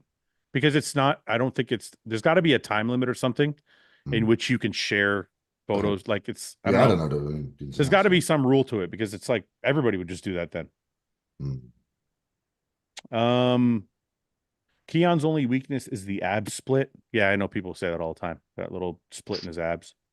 This guy looks pretty good. I feel like his legs aren't necessarily up to par with his upper body, especially like the hamstrings. But he just turned pro today, so got to give him credit for putting it on the line. His legs from the front are good, Paul. A big dude. Yeah. Must be awesome to just turn pro and then be like, yeah, I got to step on stage with Chris Bumstead. Yeah, for sure. That's why with this Jack from the UK, a lot of people gave him shit for doing it, like, for no reason. It's like, of course he's going to do it. He gets to stand on the stage next to Chris. He doesn't think he's going to win. He just wants to do it. Leave him alone, kind of thing. Yeah. Paul, is being a pro judge a full-time job, or how does that work? No, not for me. It's not. For some people, maybe, but not for me. All right, they're bringing him back out. Now we get to the interesting part. Everybody looks great by themselves. We get to see next to each other. A couple of them didn't. Okay. You're right, Ben. Not everybody. To be fair, yeah. Most people look great by themselves. We're going to find out what's what now. with Oh, them here all we go. standing next to each other. I just hope it's not a 7-guy call out. I hate when the stage is too crowded. I think they're gonna do a 5-man call out. I hope so. And I think the guy with the glasses is really light. I think he's got a lot of it's potential. it's gonna be Chris, Martin, Sean, Presty, Wolski. That's your first call out. He's like his beard, mate. That's all. You think Presty's not first call out for that? Yes. Why, you think Horse is ahead of Presty? No, I think Wolski is. No, I put Wolski in the top 5. Oh, that wasn't in order. I just said that was gonna be the first call out. So we got Chris, Sean, Martin. Sean walks so funny. I love it. He's big. All right. He's a big. This guy that we don't know that we said looks great. He got first call out. Yeah. His condition was He's well outstanding. happy. He's well happy. Yeah, no jog. He'll jog a joy. Good for him, man. Four-guy call out, eh? No, that's great. He just beat Presty. Oh, wait. That's Wolski. That's Wolski and Horse. Presty didn't make the first call out, and there's 6 in the first call out. I think Presty for him wasn't quite on point. I know. This guy with the earrings, he did look great. We did say the guy with the hoops. All right, so we got right to left. We got Christian, Martin, Chris, Sean, Clarita. I don't know this gentleman's name, and then Horse on the end. Someone in the chat must know his name. What number is he? I just got a text from Ian. He said Chris is winning 100%. Really, eh? Well, he's there right now, isn't he? He's there. Guys, pay me up. I owe somebody a t-shirt. All right. Left him in the middle. Front double. I don't agree with Ian. I mean, look at the difference in the legs for fucking Martin and the size. I just don't see it. He's holding his own, though, in that lineup. I'm not saying he's not holding his own, but the size difference is pretty dramatic. For the legs, yeah. Detail, boys. Yeah. Yeah, but we're not. This isn't a conditioning show, man. It's open body. It's not in our opinion. No, but listen, if we're taking the Olympia as the standard, we can't. Every show is a different show, isn't it? I don't feel like there is a fucking standard for it. I feel like it's just like, oh, he might be winning that shot. That was a good shot for him. Yeah. Oh, they're moving him around, Chris. They're moving it around, Chris. You stand in the middle, mate. Hey, mine's starting to crack. They're also. Hey, mine's starting to sweat. All right, we see the back shots here. We got a back double. That's Martin's shot. Come on, and Sean. Martin and Sean are beating Chris in that shot. You know what though, Ben? Do you remember 2014 when I won the Super Heavies first time? Yeah. That reminded me like of Chris, and other guys were bigger, but the condition was on point. Just saying. Yeah, but amateurs, I always find that amateurs, they will reward card like crazy condition. All right, side and tricep. You were pretty crazy conditioned. Why do they keep switching the fucking? I know. They're trying to show us the close. They're trying to show us the close condition. I know, but I'm trying to. Because they know Chris is peeled out of mind. Shut the fuck up, James. Oh, that vacuum's fucking deep on that. Yeah, that's a good shot.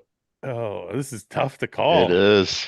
I think it's Martin all day, man. I think complete package Martin. Look at the fucking size difference and the thickness. Yeah. I just like the color of Chris's tan. He's done a good job on it, like you said earlier. Well, it's definitely Martin and Chris, top 2. Okay, we got to see when they come back. They didn't move him at all. They left Chris. They left him in the middle. Fuck. Well, yeah, him and Martin in the middle. Hey, Fouad, you might be eating shit here. You put a lot of bets down. I only put 2 bets down. Relax. And don't that guy's gonna fly out and hang out with you guys. That's some random dude hanging out for a few days, right? Oh, the guy in the glasses got second call up.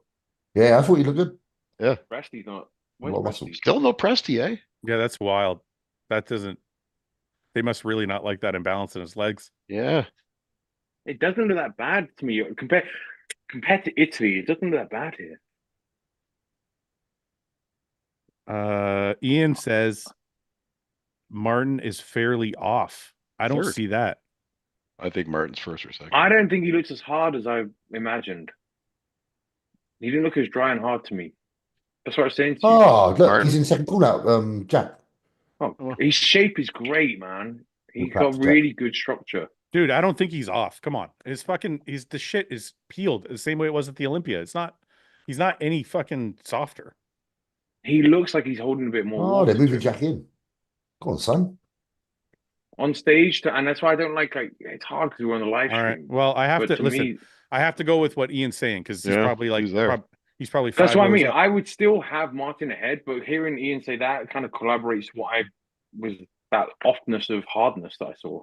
That's why That's why I like the look of Sean. The shape of young Jack is got a lot of potential. They have what was I say? Ian has Martin being a touch off, and Chris as the very clear winner. Oh, jeez, very clear, eh? Shit, motherfuckers. All right. Thank you for the super chat. Pretty sure Zonin says, pretty sure the judges already chose Chris to win. Best peak color posing. Kind of makes Martin look a little soft. Still love Martin. Yeah, I mean, look, his detail and conditioning is hard to fucking beat. Like, he's definitely the most crisp, complete, balanced guy on the stage. I just think the size is such a fucking disparity. But if people are saying that Martin's what? a little off, they're getting judged again tomorrow, right? So if Martin tightens up a little bit tomorrow, which he does, he will for sure will. Here's the thing. You know what's funny? He said everyone looks like great on their own. Chris, to me, looked better in the lineup than he did on his own. Yeah, I can agree it's with weird. that. He just seems to, like, he's got odd body parts, but when you put him in the lineup, he seems to stand out. Yeah. Like, if you were to take girls on their own. On his own, I was like, I prefer Martin. I've actually preferred Sean of everyone when they were on their own. Yeah. And then in the lineup, Chris was better. Let's see. Chris won. Let's talk about what's next for him. Open Detroit 225. I think Chris is going to walk away. I don't think he's going to do anything. I really don't. Wait a second. If he beats Martin here. Yeah, that's true. That's top true 4 too. Olympia. Yeah. And then he has a year of growing and not sucking. Fuck. And him and Hany are going to come out of retirement, and then that's it. Yeah, we're doing it. He's going to win the Open. He'll go against Samson. That's tough. Because he can run a full stack of growth hormone for a year now without having to worry about pulling out. I'm telling you, all the limitations he had to have. Serpent Wallet says t-shirt giveaway. Fuck no, I bet one guy. That's it. There's no t-shirt giveaway. Chris is going to do a year of master on and have no hair left and be jacked. Johnny says no way is Martin off. His at his peak here. Ian is being a good brother-in-law. Chris may be second. Come on, Martin. I think Ian's that nice. I don't think. Yeah, Ian's not like that. I think he's being straight up. I saw that with Martin being a slight touch-up, but then I said the same thing to you prejudging at the Olympia too, right, Fouad? Remember? Yeah. I said Martin isn't quite as sharp as I was expecting, and then he came back like fucking crazy hard and dry on the Saturday. The thing is, we've always discussed this. I don't know if it's even that. I just think that Chris has that slight less pop to his muscle, but he has a certain level of hardness and detail that others don't have who are fuller than him. And that with his shape just stands out because no one else has that. Yeah. No, but he's got armor plate muscle. When I'm talking about Martin was significantly drier on Saturday than on Friday because I was backstage with him and he flexed his chest and I was like, it's not as like razor sharp. And then on the Saturday, he was way drier. But that's normally like how Phil Heathwood you could usually come in, wouldn't it? It'd be like the Friday night he's good, but then Saturday he's shut the fuck down. Bam. Yeah. So maybe it's one of those. Yeah, because that prejudge at the Olympia, I thought that Hunter was beating Martin. No. Oh, prejudge. No? Prejudge. Not finals. Yeah, Hunter was, I think I had Hunter fourth or fifth. You had him ahead of Hardy. You had him in third at one point, you told me. At one point, third or fourth. I thought he was, Hunter was very impressive on Friday night. They weren't happy with Presley at the show, were they? No, on the outside of the third lineup. I think it's just condition. Like he's just a little bit too heavy. Fouad, your boy is about to get beat by Chris. It's the 6th-time fucking Mr. Olympia. I'm not heard about it. It's like Prime Fouad versus Prime Prague C-Bum. I'd smash him. Into the ground. Smash him. Hany retires with one last victory, of course. Yeah, could be. Yeah. Well. Confirmed Chris is doing Detroit. I think he did actually say that he was going to do one more. Mammers. Yeah, I think he did say he was going to do one more. It was probably going to be Detroit. So he did say it has the best trophy. Yeah, he said it has the best trophy and the best lighting. Yeah, it's the only one that means best promoters. Best promoters too. Fouad knows bodybuilding. He knows Chris can't win even against Clarita. Be honest, Fouad. I don't know what that means. Yeah, he doesn't think that Chris can beat Clarita or sad that a classic guy wins an open show. I don't think it's sad. I think Chris. Well, and it's not promised. Guys. Classic guy. Yeah. Also, guys, the show ain't over. Yeah. Yeah, it's not. And even if he does beat him, it's not like Ben said. It's not a classic guy. We're talking about a fucking phenom. Yeah, if like a 7th or 8th classic guy walked in and won this, it'd be a little like, shit. Yeah, that would be something. But Chris, I have to go back and apologize to James. I think you're actually right in what you said earlier. It's almost like you can't judge Chris by traditional standards because of the way he's put together. You almost look at it and you're like, yeah, his arms are a little shallow. Yeah, his legs aren't as big as Martin's, but it's put together in such a way where you're like, it's hard to fucking ignore. It's like a nice shoe. You know when you get a shoe that's got Nikes, you get some Nikes, you break them down and they're gang. Chris, wait. I'm sure Chris is gonna love it. Chris, it's like you're a nice shoe. You get like an old school trainer with all these flappy bits hanging off it. And if you look at each bit on its own, you're like, not so much keen on that. But then you look at the shoe as a whole, and you're like, that's a badass shoe. He's a badass shoe. I don't think I see the shoe comparison, but I do understand. I get the logic. Yeah, I need to bring out a shoe now, please, Chris. When Chris pulled into that front lat spread, it was like, yeah, he's the closest thing to Doran's front lat spread. The size discrepancy for me disappeared completely. The only person with a better front lat spread currently in the world is Keown. That's it. It's a bad what? He's the only person with a better front lat spread than Chris right now is Keown. A better. Yeah. It's the only person. No one else. And it might not even be better. It might be equal. One's white, one's black. So I don't know. One second. Fouad, are you going to drop Martin's contract? He always looks 2-3 weeks out. What the fuck are you talking about? He just took 4th at the Olympia, man. Jeez. What's wrong with these people? You know, sometimes fans really. That guy, Sam, get rid of that person. People don't realize young muscle. People also don't realize the difference between young muscle and trained like old muscle.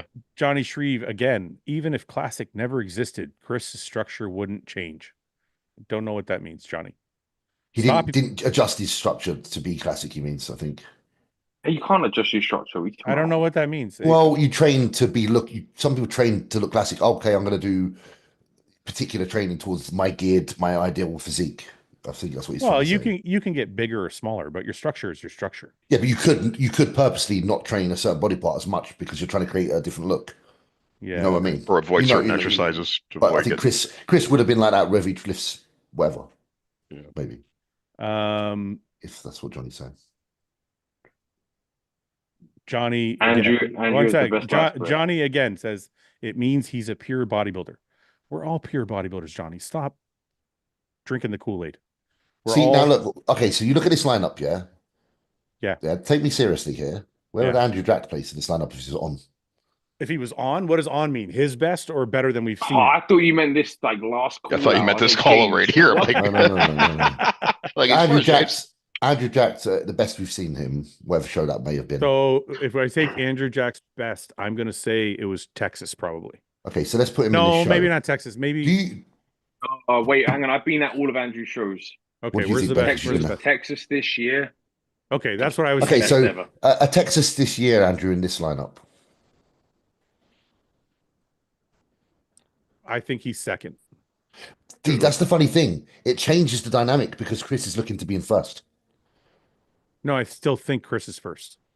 That's what I'm saying. No, but you're now putting Andrew as high as second. Well, I just think wait. Even though he's been beaten by said people this year. Wait. That Texas. You think that would have beat? Just hold on a minute. Martin beat Andrew at the Olympia, but Andrew wasn't as good at the Olympia as he was at Texas. Okay. Cool. Texas, so I think Andrew would have placed third, in my opinion. Okay. Yeah. So again, but the point is, I still think maybe Chris beats him. I think so as well. I'd have to see him next to each other. The thing is, Andrew's physique is better than he presents. Yeah. If he could present his physique to its full potential, then maybe he could beat Chris standing next to each other. I have to see them standing next to each other. I think because Chris's height. I think Andrew. I would like to see the height comparison. You know, two tall fellas. Yeah, I would. I'm curious about that too. Fouad, please sign Paul. Paul's already signed. It's automatic. He's just part of the team. He just renews himself every it's just January. assumed. It's just assumed. Like Sky Broadband. The one just renews itself. They call the top 5 back out here again? Let's see. 4 or 5, yeah. Welcome okay, here we go. So they got Chris in the middle now. If Chris has moved out the middle, people will cry. Let's see here. Martin doesn't. He isn't as hard. No, he's not as sharp. Horse, the gentleman that we don't know, Martin, Chris, Sean Clarita. Well, the guy that we don't know, ratings to him, big applaud. Yeah. I don't know. Okay, for 1 second. Front double bicep. It's color, man. It's color too. I give that to fucking Martin. Chris is. I'll give that to Chris. Oh, it's Chris. Front lats spread. I give to Chris. Okay, Chris. So one. It's in my opinion, it's 1-1. All right. Okay, side chest. This is a good shot for Chris. Fucking camera angle. Go back. Just fucking go dead. There we go. Now you can't tell. Okay, awesome. Enough. Let's say that was Chris. Let's say that's Chris's. Yeah. Back double bicep. I got to give that to Martin. I think that's Martin. Yeah. Martin so 2 size difference. So 2-2. Yeah. Okay. Back lat spread. Please stop with the fucking camera. Man, motherfucker. Come on. Okay, we can't judge the back lat spread because we're not going to say. I'm going to give it to Martin just because his back is bigger. So we'll say 3-2. Side tricep is probably going to go to Chris. Chris's side leg is so dominant. Yeah, his side leg. Yeah. Okay, so 3-3. It's the fucking tash, I tell you. It's a tan. It's a tan. Yeah, Chris's tan's perfect. I'm not about his tash. Sorry, ab and thigh. That's close. Chris. That's Chris. That's close to me. I don't know if that's Chris. That vacuum, Chris. Especially, that's Chris. Come on. Okay, if we'll say fine, we'll give it to, and then most muscular we give to Martin. So it's 4-4. Yeah. Yeah. So who comes back better tomorrow? That's if you give him the front double. I give Chris the front double. Okay, hold on though. This is my full assessment. Look at Chris's condition there. Oh. Okay, mate. as it stands right now, I have it 4-4 for poses, but Chris is in better detail, in better condition. So tan. So in presentation, I guess. So that would kind of put him over. Oh, right I love now. this. Oh, there you go. This one's for you. Are they going to do it? That's your favorite too. How did okay, wait. Boss Mike says Fouad is very biased, but I just picked Chris for the winner. Okay. Let's see. Wolski and Horse are out there now. And so they brought 5 and 6. They brought out Jan Turek and some other guys. Yeah. I thought they were just doing a 2-man call. What happened? So this is 5 through 10. Yeah, I know, but why didn't they? They should have just did Horse and Wolski. Yeah, unless they're not sure on those guys. 2-man call outs. Front double, I give to Horse over Wolski. If I don't. Yeah, you don't give him that. Wolski's got way better X frame. No, he does not. No, he does not. In the front double. Does. Not in the front double. There's no fucking back me up here. I give both those shots to Wolski. You're both wrong. Who's the judge? Get the fuck out of it. You're both fuck you guys. Then now you're being biased. Front double. There's no way, man. Is that Horsty? There's no way he's better in the front double. That's like his 100%. No, not even fucking close. Dude, his X frame was so much better. Oh my god! I'm gonna pull them up after and just show you guys how wrong you are. Please. Jan's in good shape, mate. His pecs were fucking fibrous. That's Jan there in the red. Yeah, he's good nick. Back shots are Wolski's for sure. Yeah, I got Wolski for fifth. Actually, all the shots so far have been Wolski's except for the front double. Come on, put it out. All right, afterwards we'll have a separate bet. You can do a poll on your stories. When I watch this, I just want to go downstairs and go in my fridge and get the side tricep. Yeah, I give that shot to Horse. See, Paul knows. What the side try? I didn't see it. Yeah, Horse wins the side try for sure. Maybe that shot too. Well, it's close. The only shot fucking move around. The only shot he won was the front double. That's the only one he won. Every other one. No, he won the side try. He won the side tricep. Other than that, he lost. He might win the most muscular because his shoulders are way rounder. I like Wolski's most muscular. I do, but he doesn't have the roundness and width that Horse does. Oh, fuck. Here you go. Look. Oh, stop moving out of it. There you go. Look. Come on. Yeah, I agree. No. He's way Yeah. There's no fucking You're way. less convinced now. There's no fucking way. It's not even close. Are you joking? It's like the only shot he looks great in is his front double. That's his only shot. He pulls the side tricep. The side try is good for it. All right, let me see. We go The back. side try is his best shot in this lineup. I wish this guy says this guy says why does Paul always agree with Fouad? He's not agreeing with me right now. What are you talking about? Agreed then. Let's see what else. Okay. When I tend to do that though, it's like Fouad and then Paul and I will gang up. Yeah. Well, you guys gang up on me. Nice. All right. Okay, side tricep. We can't see because of this great angle. Amazing. There we go. Man's in the best shape. Yeah, that guy in the glasses, man's impressive. Peeled to the fucking bone. Look at the midsection. Let's see. He needs a darker tan too. A lot of light tans at the show. Dude, he's nails. Yeah. How are you going to complain about Martin's carb up when he did it at the O and came in fourth? What do you mean? He must be talking about somebody. It must be talking about somebody else in the chat. Who were we complaining about his carb up? No.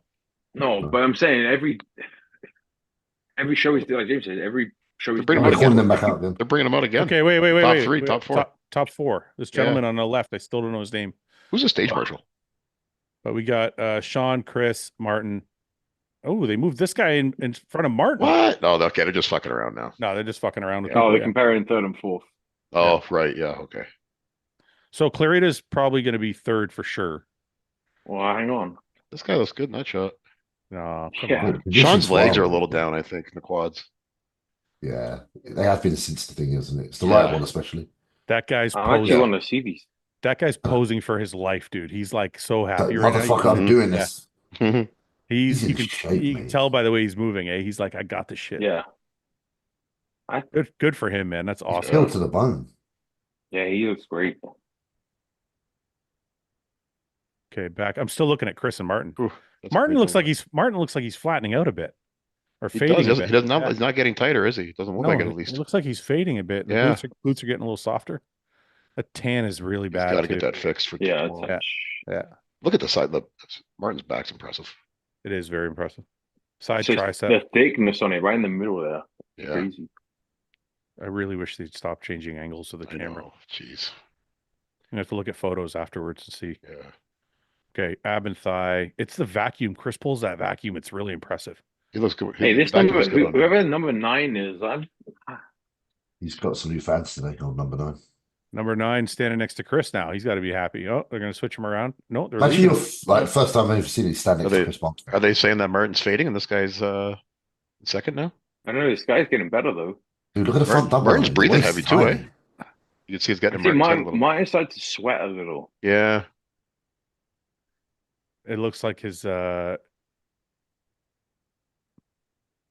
feel like Martin's confidence is a little bit shaken right now. Yeah, I think that fucked him up a little bit. You see the way he's posing is a little bit different than it was at the beginning of the show. Yeah, he's breathing heavy too. Look at his stomach. Yeah. I think they might have gone a little too full. Yeah. All right, let's see this. I don't see what they're doing, to be honest with you. I know you're just working them. Yeah. Maybe they see Martin fading, and we're going to work him. Yeah, I don't see that guy being better than Martin. I don't either. Martin's fading quite a bit, though. I still don't see him better. Even Martin being off, I still don't see that guy being better. I agree. There's too much of a disparity in muscle and balance and everything else. Like, even if this guy's in better condition, it's not enough. I agree. Like, even that side, like it's like thin. He's weak. You know. I'm just saying, like, even if this guy's condition is 10 times better, it's not enough to beat Martin. No, I agree. But why are they calling him out like this? Then this is peculiar. I think they're working him. So they see. I think Martin's really breaking now. Maybe they give him Martin a chance to tighten up. Pose him, see if he gets some water off. He's starting to. He's leaking. Yeah. Oh, they're doing every which way. Okay, there's nothing in these callouts. Yeah, but mine's tan. Now his tan is fucked. Where he wiped that. Yeah. He's sweating heavy. But that could serve him well tomorrow too. But hold on a minute. He's not even posing with any aggression anymore. No, his stomach's going. He's done. He's toast. His stomach's not. It looks like he's struggling to contract. Yeah. Like he wasn't like this in Olympia. No, I think he's poor. This is not.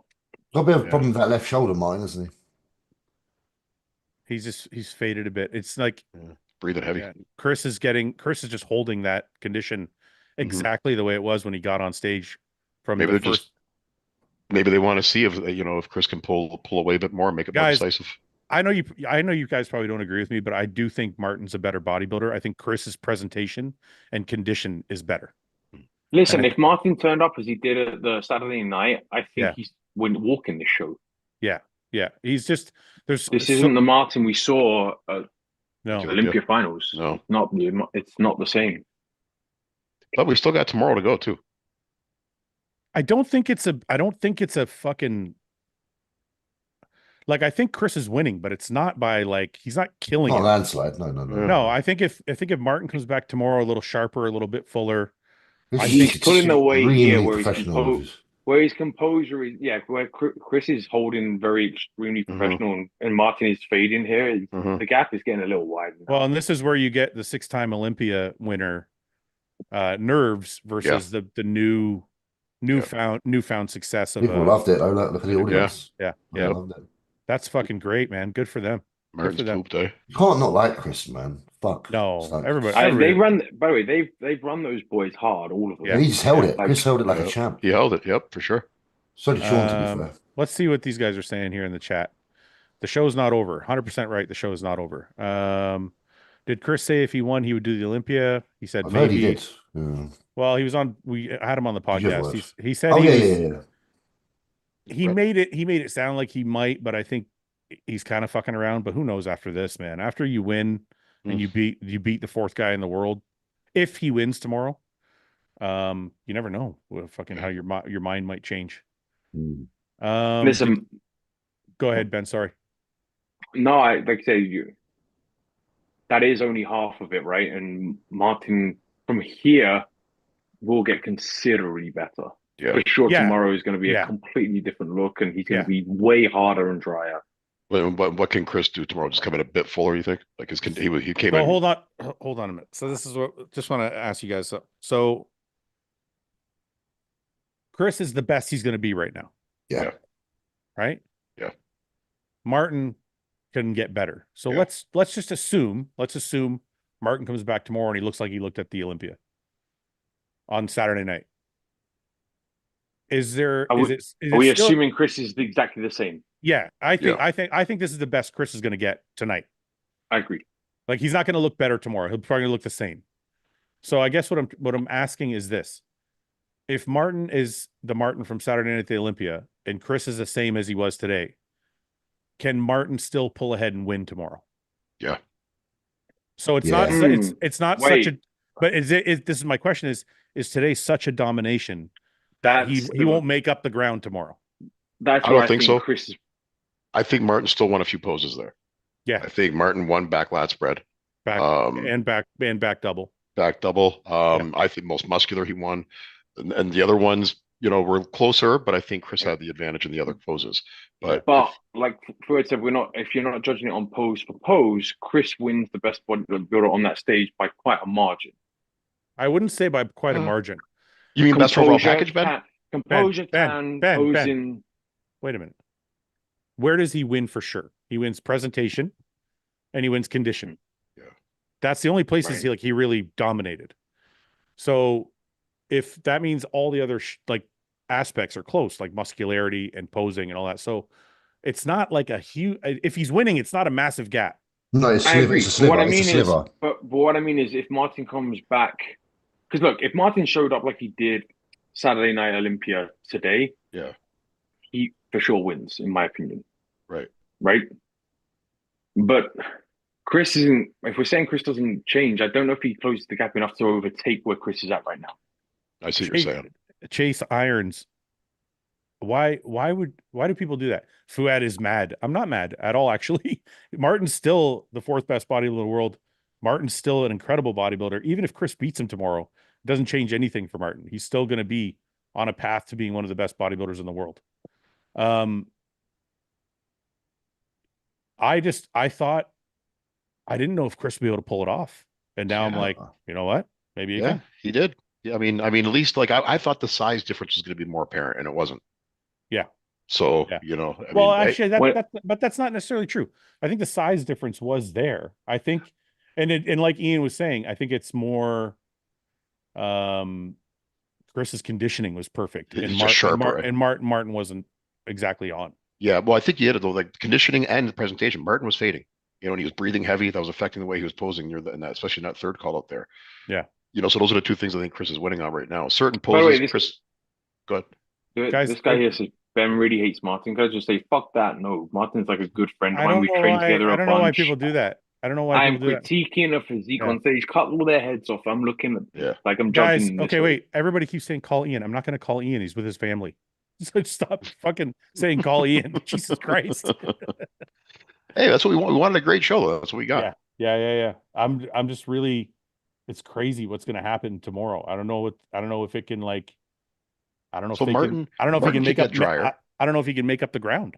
Martin could get drier for sure, but the posing there, like fading at the end, like that's either you're imposing shape or you're not. Like that. I don't know if that's something. If they work as hard again tomorrow, he can change. But I don't know if I don't know if it's posing shape or if it's being flat. Like if you're flat and you're not peaked 100%, then it can make you tired more. Okay. Right. So, but again, mismanaging where things are, because I've been on the receiving end of that, right, with Hunter. Where we've and like Fouad said, when you're flat, that makes a difference. But also going too far the other way and being overcarved can push you the other way. Yeah, I don't know if he's flat. He looked flat to me, but no, you think he's overfull, like spilt? Possibly. The problem is that's what I was. There's a cycle, isn't there? Because that it could be there can like a reason, biologically, but then also what happens is once you start feeling like that, the nerves start going. So you initially what could have been slightly off peak or whatever turns into nerves, and then that turns into a spiral, and it's horrible because I've been there. Well, look what he did. Look what he did. Like, and Fouad called this as well, like prejudging at the Olympia, where Martin had that adrenaline dump, right? And that's when he started to look a little. He started to fade a little on prejudging, versus when he was confident and a bit more relaxed. And he just saw there where Chris didn't get moved out. Martin was always been somebody that's very emotional on stage. And when he's not where he expects to be, he cannot. Well, he has a hard time holding himself. That was like Andrew. Yeah. Andrew's the same person. Doesn't feel right. Oh man, that head goes low. You lose your composure a little bit. The posing fades pretty dramatically if he's not where he wants to be. And then there's some champions out there that are like, just keep it, and they'll work through that. But I mean, Martin for sure is going to come back much better tomorrow. So it is interesting. I see the same thing that he did with the Olympia happening here. You're going to see a pretty lights out Martin tomorrow, but whether it's enough to make up the ground from today, that's what you're asking for, right? That's the question. Yeah. It's close with those two. All right, the chat's lost its mind, so we're gonna wrap it. We're gonna wrap this up. What's going on in the bodybuilding world? It's just like crazy.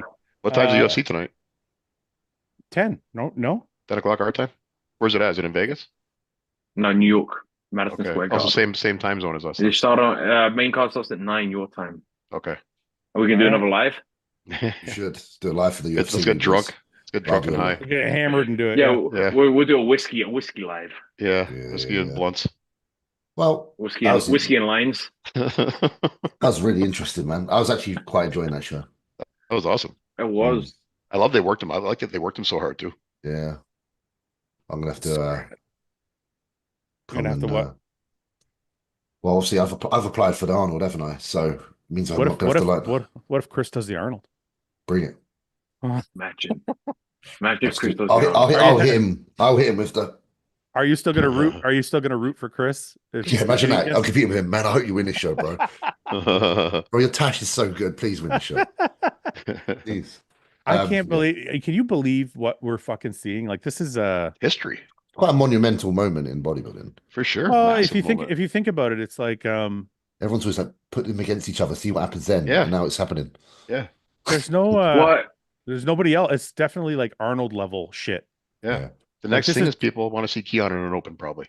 There's literally only probably 3 bodybuilders on the planet right now that are out of the league of anyone here right now, and that is not even. It's probably Keon, Samson. I wouldn't even and Hady. That's it. I wouldn't say Derek's out of the league of these guys. Yeah. Can Chris, if Chris just beat Martin's 4th at the Olympia, can Chris beat Derek, Hady, or Samson? With full year of training. No, I don't mean that. Chris beat Martin the way he is now. Without Oh, I even mean, Ray is now. Sorry. Do you know the funny thing is, like, technically on paper, speaking body part for body part, which is where Chris is an anomaly, is he shouldn't be able to beat someone like Derek on paper, but at a show he can. Yeah.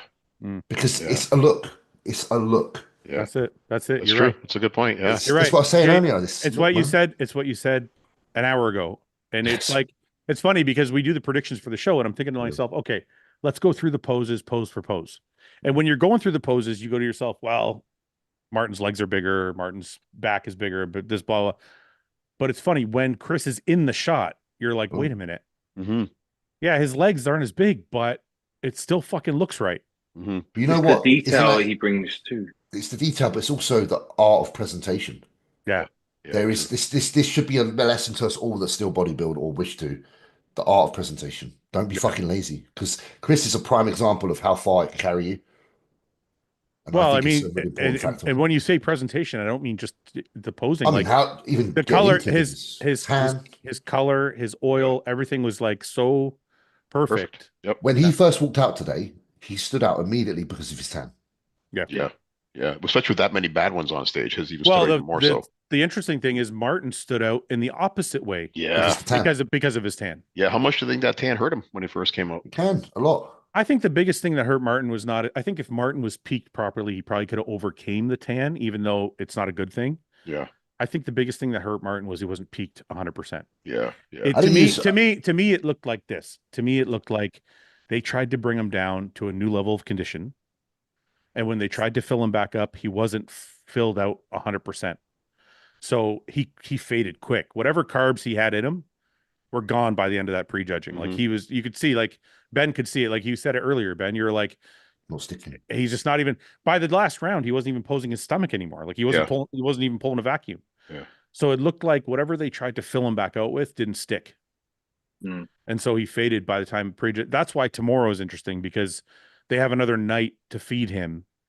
So if he comes back full and crisp, I think you're going to get a great Martin tomorrow, which makes it really fucking cool. I know if he gets darker for tomorrow, and slightly drier. Well, the two things that we're talking about, like you said, the presentation in the tanning and him fading, they're fixed. They're easy fixed. The condition is that he's obviously in great condition. It's just that peak, like you said, and they've got time to do that. So I really think he's going to come back now tomorrow. Yeah. Do you think, guys, just the last one before we go, obviously, because I know you want to go. Obviously, it's quite late in the day for these guys. Do you think it's quite hard to get the right amount of carbohydrate fluid when you're up for quite a lot of hours? Because I feel like the earlier in the day it is, the easier it is. Well, it's the same as the Olympia. It's no different. Yeah. Okay. So and they nailed it for that. And then also, it's not really because we're on a US time. So for him, if it was me, what we did with Hunter in Italy, which, wasn't the best, I left Hunter on American time. Because I'm like, you're not going to be on stage until fucking way late anyway. So don't get up at like 6 a.m. in Europe. Get up at 6 a.m. in America. Yeah, so interesting. I don't know. Let me ask you this: if he won, which I think we all agree, Chris won prejudge. It depends if he's ahead by 5 points or one. Is it or one? If he's ahead by 5, is it over? Like, can Martin make up the gap? If he's ahead if he's ahead by 1, can Martin overturn it? If it's 1, he can overturn it. If Chris took straight 1s, that's it. It's a wash. You think so? You mean straight 1s as in first place votes, or you mean like in every pose? Yeah, that's what I'm asking. If it's a 5-10, right? Because tomorrow he'll still. But wait a minute. It depends how, because if all 5 judges put him in first, but he's only first by 1 point, then that's still very close. That's still very close. Yeah. Right? Yeah, but I don't think Chris is going to come get straight 2s tomorrow at any point. That's I think that's a good point. You'll still get some points. I'm talking mathematically. I'm talking mathematically. Right. You got to convince the whole panel. Yeah, Martin would have to come back like really phenomenal to get It's going to be real tough to convince the panel that Martin is straight 1s tomorrow over Chris Bumstead. When does the prejudge scores come out? I'm really curious what judges. If he had straight first, it'll be on Monday or Sunday night. Right. I think they should start. I think they should start live scoring. I think I said this. Live scoring would be cool, but I think I said this at a couple shows ago. I can't remember what show it was. That they should start putting out the prejudge scores after prejudge. Yeah, and then make everyone shit their pants a little bit. Like, fuck. Yeah, put more the more. Wait, fuck with their heads more. Yeah, great. My only issue with that, Fouad, like as a judge, you're going to get every coach in the fucking lineup messaging you to prejudge, say, why was my guy first? Why was my guy second? Whatever. And what can I do to get him the first tomorrow? Yeah, but it would save right. you.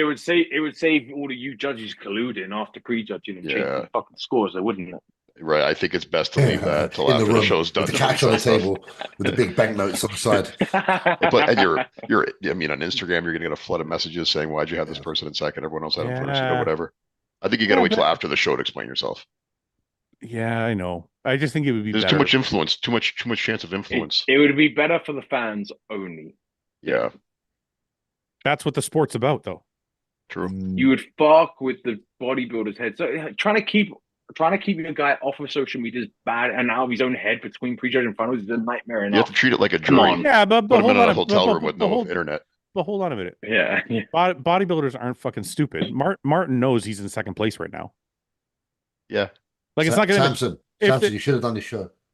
It's not gonna be some shock if like the scores came out and Martin saw that he was in second. He should know based on the based on the call outs. Or you at least know in your head roughly, like you kind of I mean, you're like, the fight ain't over. I've still got a fucking fight. I think I just think it'd be cool for the fans, and it would be more transparent as a sport to be like, this is where everybody is right now. Yeah. I think it's a good idea, but I think you'd have to treat the judging panel like a jury. Yeah, I think you got to put them in a hotel room with no internet access. Yeah, because otherwise it's human sequester nature. the judges. Yeah, it's human nature. You can get swayed by someone unintentionally. You know. Yeah, but people try. But people try and do that anyway. Yeah, but they don't know what you scored at least at the prejudge. Yes, they do, dude. It's the coaches know the same thing that the athletes know. Everybody who just watched the show knows that Martin is in second place.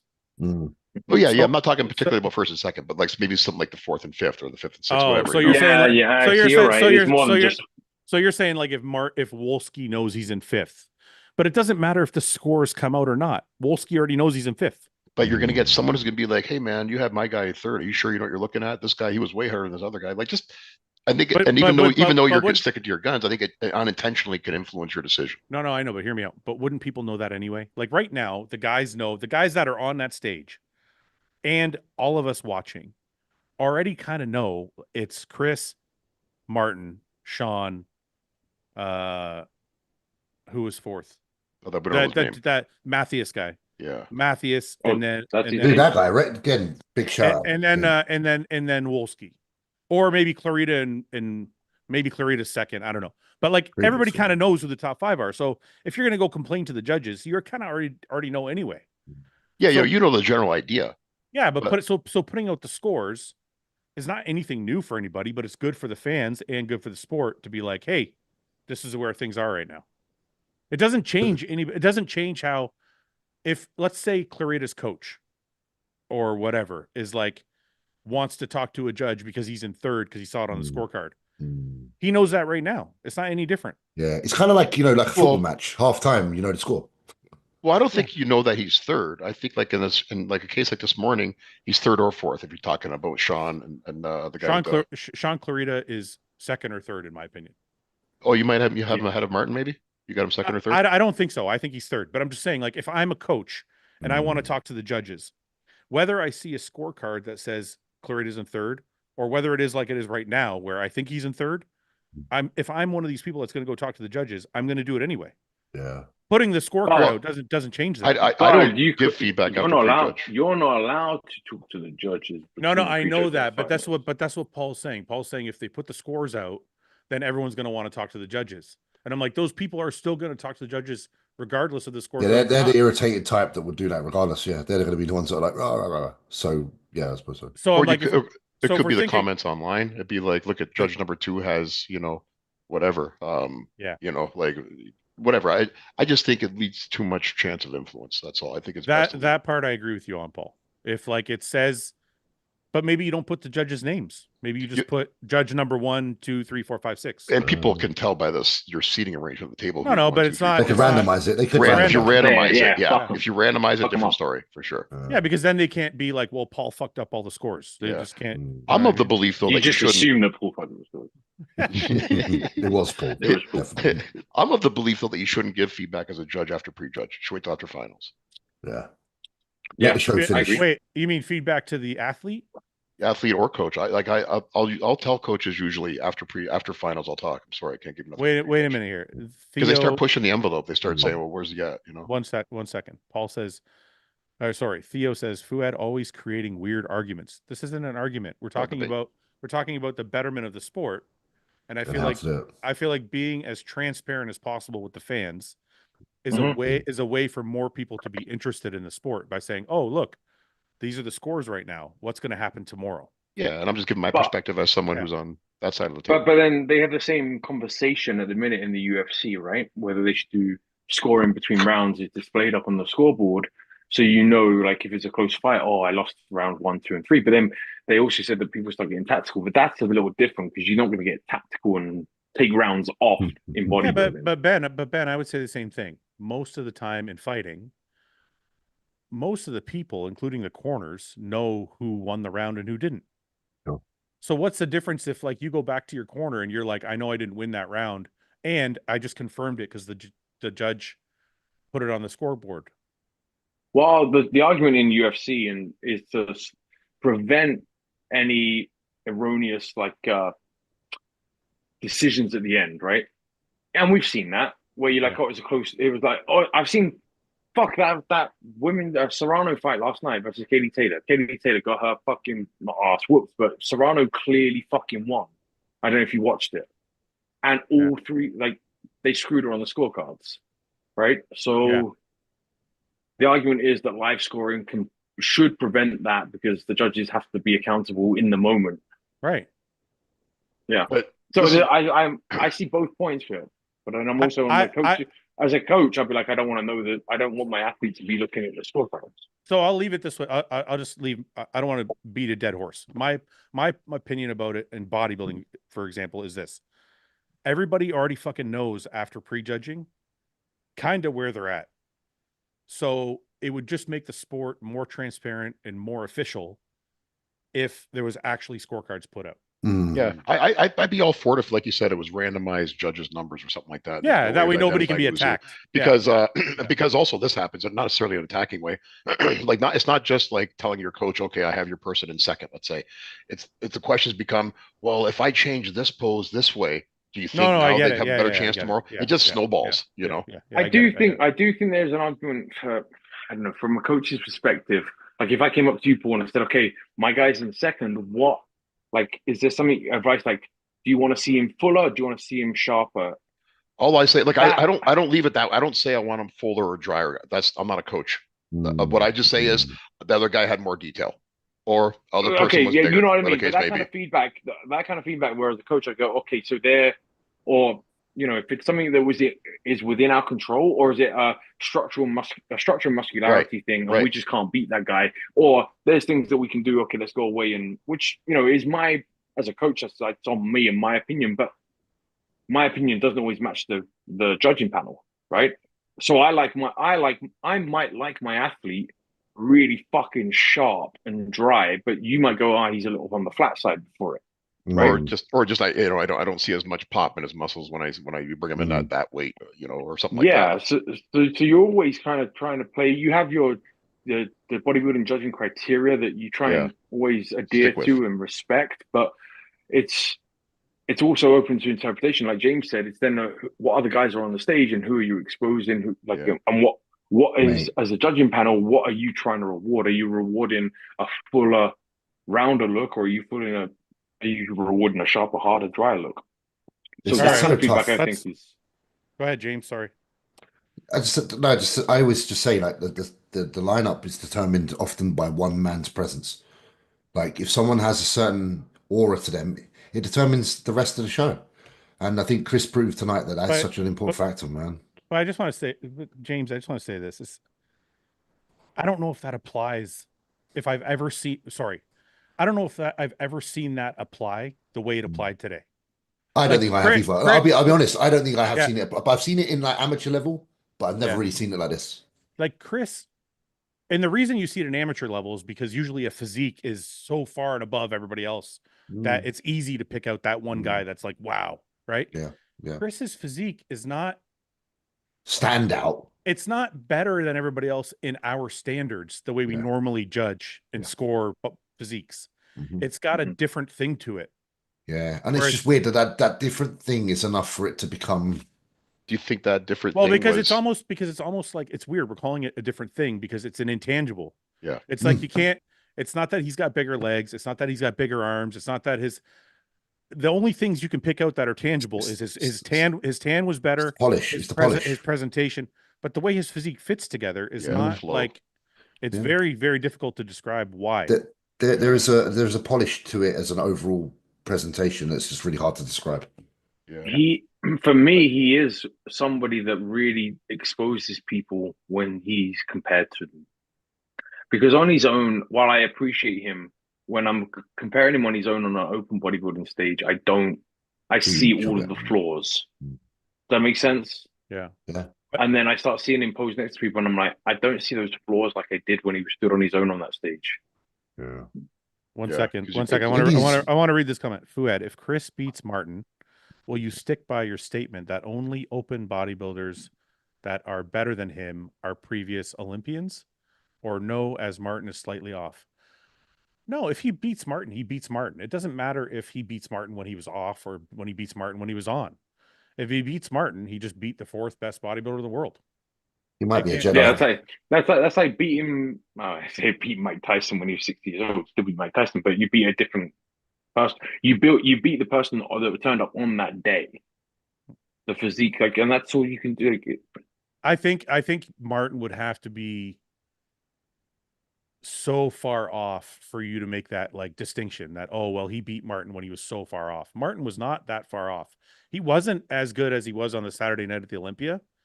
He was as good as he was on the Friday night. You think? Not at the end of prejudging. At the beginning of prejudging. At the end of prejudging, he faded pretty dramatically. Yeah. But Chris was beating him from the beginning of prejudging. He wasn't just beating him at the end. For sure. Right. This is kind of memes that we're getting right now. A friend of mine from the gym has wrote Chris C-Bum is the fucking kiddie, and then he's done a picture of it, and it says backwards. It just says, if he wants to shag your bird, you just let him. It's true. You just Adam Melendez says, Fouad, with Hany retiring, if Chris wants to stay in the open, do you think Ian will take over as his coach? If you don't know, you can call an ask Ian and ask. Cool. Yeah. I don't know, and Ian will. I guarantee. I don't guarantee. I reckon if Chris decided to do the open, Hany's doing the open with him. I think so too. Yeah, he wouldn't let him do. Yeah, I think so too. There ain't no way he's letting that shit. Yeah. I mean, if Hany had another chance to win another Olympia and with Chris, Hany's not going to redeem himself. Yeah, Hany's not going to pass that up. I'm telling you, man, they're going to put him on that 10 IU off season. This guy Lewis says, I missed the show. Do the podcast guys think Chris won? I think we unanimously think Chris is in the lead right now. Yes. Yeah, Chris won prejudging. Hasn't won, but he's in. He's lead. Yeah, I think he won prejudging. I think all four of us agree. Chris is winning. Martin is second. Sean is third. Matthias is fourth, and Wolski is fifth. Is that how we all see it? Yeah. And Wolski beat Horse in the front double too. The front double was for sure the only pose. I think Horse beat everybody in the front double in the whole lineup. Got a perfect front double. World's best front double. Gareth, I missed your super chat. I'm sorry, brother. Where is it? I don't know how to find it now. Tell him to rewrite it. Rewrite it here for free. Gareth, rewrite your super chat. I apologize, brother. So serious question. You think, and it's fucking hypothetical, but let's play that game. Martin, Saturday Night Olympia, walks out and holds and doesn't crack against that Chris. He could have taken Saturday to Olympia. Martin, Saturday night at the Olympia. Martin, Olympia finals look. He beats out on that stage. He beats in prejudging. He's holding. Yeah. I think so. Yeah. A composed Martin. Only because Like he was that day, I think so. Only because He was. I don't think Chris, and I'm not talking about the end of prejudging, I'm talking about when they first came out. Like I said, Chris has way better presentation. Chris is much more composed. Chris's tan is better, and Chris's condition is better. But Martin is more balanced, has better proportions, and more muscularity. So it's not a knockout fucking just killed him. It's more of like a Martin has some things he has to work on, but he's not. It's I think on that Saturday night at the Olympia, he had those things. Yeah. His tan was good. His condition was good. His composure was good. And I think that's where we were going with. That's what we were expecting because the last Martin we saw was Saturday night, right? So if that guy turns up, then fuck, like that's very difficult to stand next to. Right. Yeah. Right. So, yeah, that's arguably third place at the Olympia. That version of Martin. I think Gareth. I think this is his comment. Sorry, I just want to read this. I think this is your comment, Gareth. I said, shout out to Jack Richardson representing Strength Asylum in Stoke. Yeah, that's not a few miles. That's a wicked gym. Good gym, man. I love that gym. Sorry, I missed that, brother. That's where Sash used to train out of. Yeah. One sec. There was another one here. Fantastic. Horse has the greatest front double bicep in the entire IFBB. Sorry, Ben. I guess it's true then, Fouad. Yeah, I heard it. If it's in the chat, it's true. That's all. It's real. Confirmed. Let's see what else here. Anything else of importance?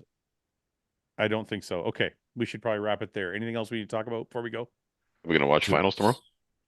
I'll watch finals tomorrow if you guys want to. What Sure. time is it? I'm not around, but I might be around. Drop me a WhatsApp. Tomorrow, 1 second. I'm just checking the time here. Finals, men's open bodybuilding. The finals start at 5, so that means the bodybuilding's probably gonna be on at 7 or something. Yeah, I might be around if you guys. What's the time difference? 6 hours? Yeah, so it'll be like 1 or 2 o'clock our time. Oh, I'll be in the airport. Call me. Oh, you're going to Peru tomorrow. Oh, you're going on vacation, That's all this shit is. Huh. Machu Picchu. Is Peru Machu Picchu? Who the fuck goes to Peru? Yeah, I was going to go. Yeah, why Peru? I've got to do the Machu Picchu hike through the. Oh, you are doing it, mate. I had that booked and I never done it. Oh. Mate, that's what all this hiking gear is. Good lad. Yeah, man, that's really sick. So you're going through the pyramids? Hey, I'm gonna die at altitude, mate. You know how much I'm gonna fucking die. Yeah, that's what I'm gonna see. You'll be alright. Look how high that is. That's actually Ben's nationality. He's not actually Chinese. From Peru. What do they do? I'm gonna chew on the cacao leaves. Cacao. It's in quite a lot of films. It's in it was in the latest Transformer film, Machu Picchu. I'm pretty sure. They fuck it up. They put it back. Yeah, they always do right now. Blow everything to shit. Yeah. They take out one of those cable cars? That's why I bought one of these shit things. Little camera. The Osmo. Yeah, that's why I was going to get one this morning. That's to vlog it all. For memes. That'd be a really good time. Illegally. No, I'm going to die. Illegally beast mode. I'm not going to read your super chat because it's only $1.99. That's too cheap. Cheap bastards. Cheap motherfucker. No, he said there's a $5 minimum. His comment says, "Let's be honest. Paul makes all these guys look small." Oh, thank you. I like to think that's true, but it's be like that. Really not. Okay. All right, boys. We'll pleasure. Maybe we'll get on tomorrow. Maybe not. I don't know. Yeah. Should do drop me a message, mate. Ben, have a safe flight to Peru. Yeah, enjoy, Ben. That's gonna be sick. What are they eating? What are they eating in Peru? What's like a delicacy there? What's the food? Rice and beans. I don't know. What is seafood?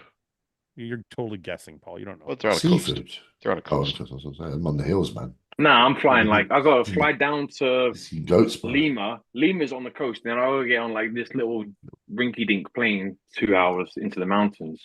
Mate, and then I've got a 4-day trek up the mountain. Paul, you get one guess. What's the Nate dish? Peru traditional food in Peru. I'm gonna say it's plantains. Plantains. First of all, there's no such thing as a plantain. The bananas, the small plantains. Plantains. That's those ones. The traditional food, the 4 traditional staples of Peruvian cuisine are corn, potatoes, and other tubers. I like tubers, like plantains. Quinoa, legumes. Quinoa's beans. Rice and beans. I'm telling you, rice and beans. Yeah, with a lot of fruit. Brought by the Spanish include rice, wheat, and meats: beef, pork, and chicken. No fish, no plantains. You're way off, Paul. You're off, bro. Damn. Hey, by the way, There's different parts of go Peru. to Fouad, Southern Peru. Fouad, go put up this video. 1 second. I got a $14.99 super chat here. Chris looks immaculate, actually. If this comment gets 25 likes, Paul eats soup live on the next bro chat. I'd like to watch that very much. Sorry, Ben. What were you showing me? On Instagram, Stefan's put an actual high-res video up, which looks pretty nasty. It actually shows Martin's condition better than what we were seeing on the live stream, and this was at the end of prejudging. All right, let's take a look. God damn, Martin looks good. Come on, man. Does look great. Yeah, this is at the end.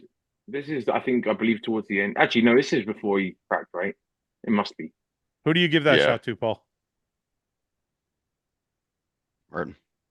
Right? He fucking looks good, dude. That Wait, hang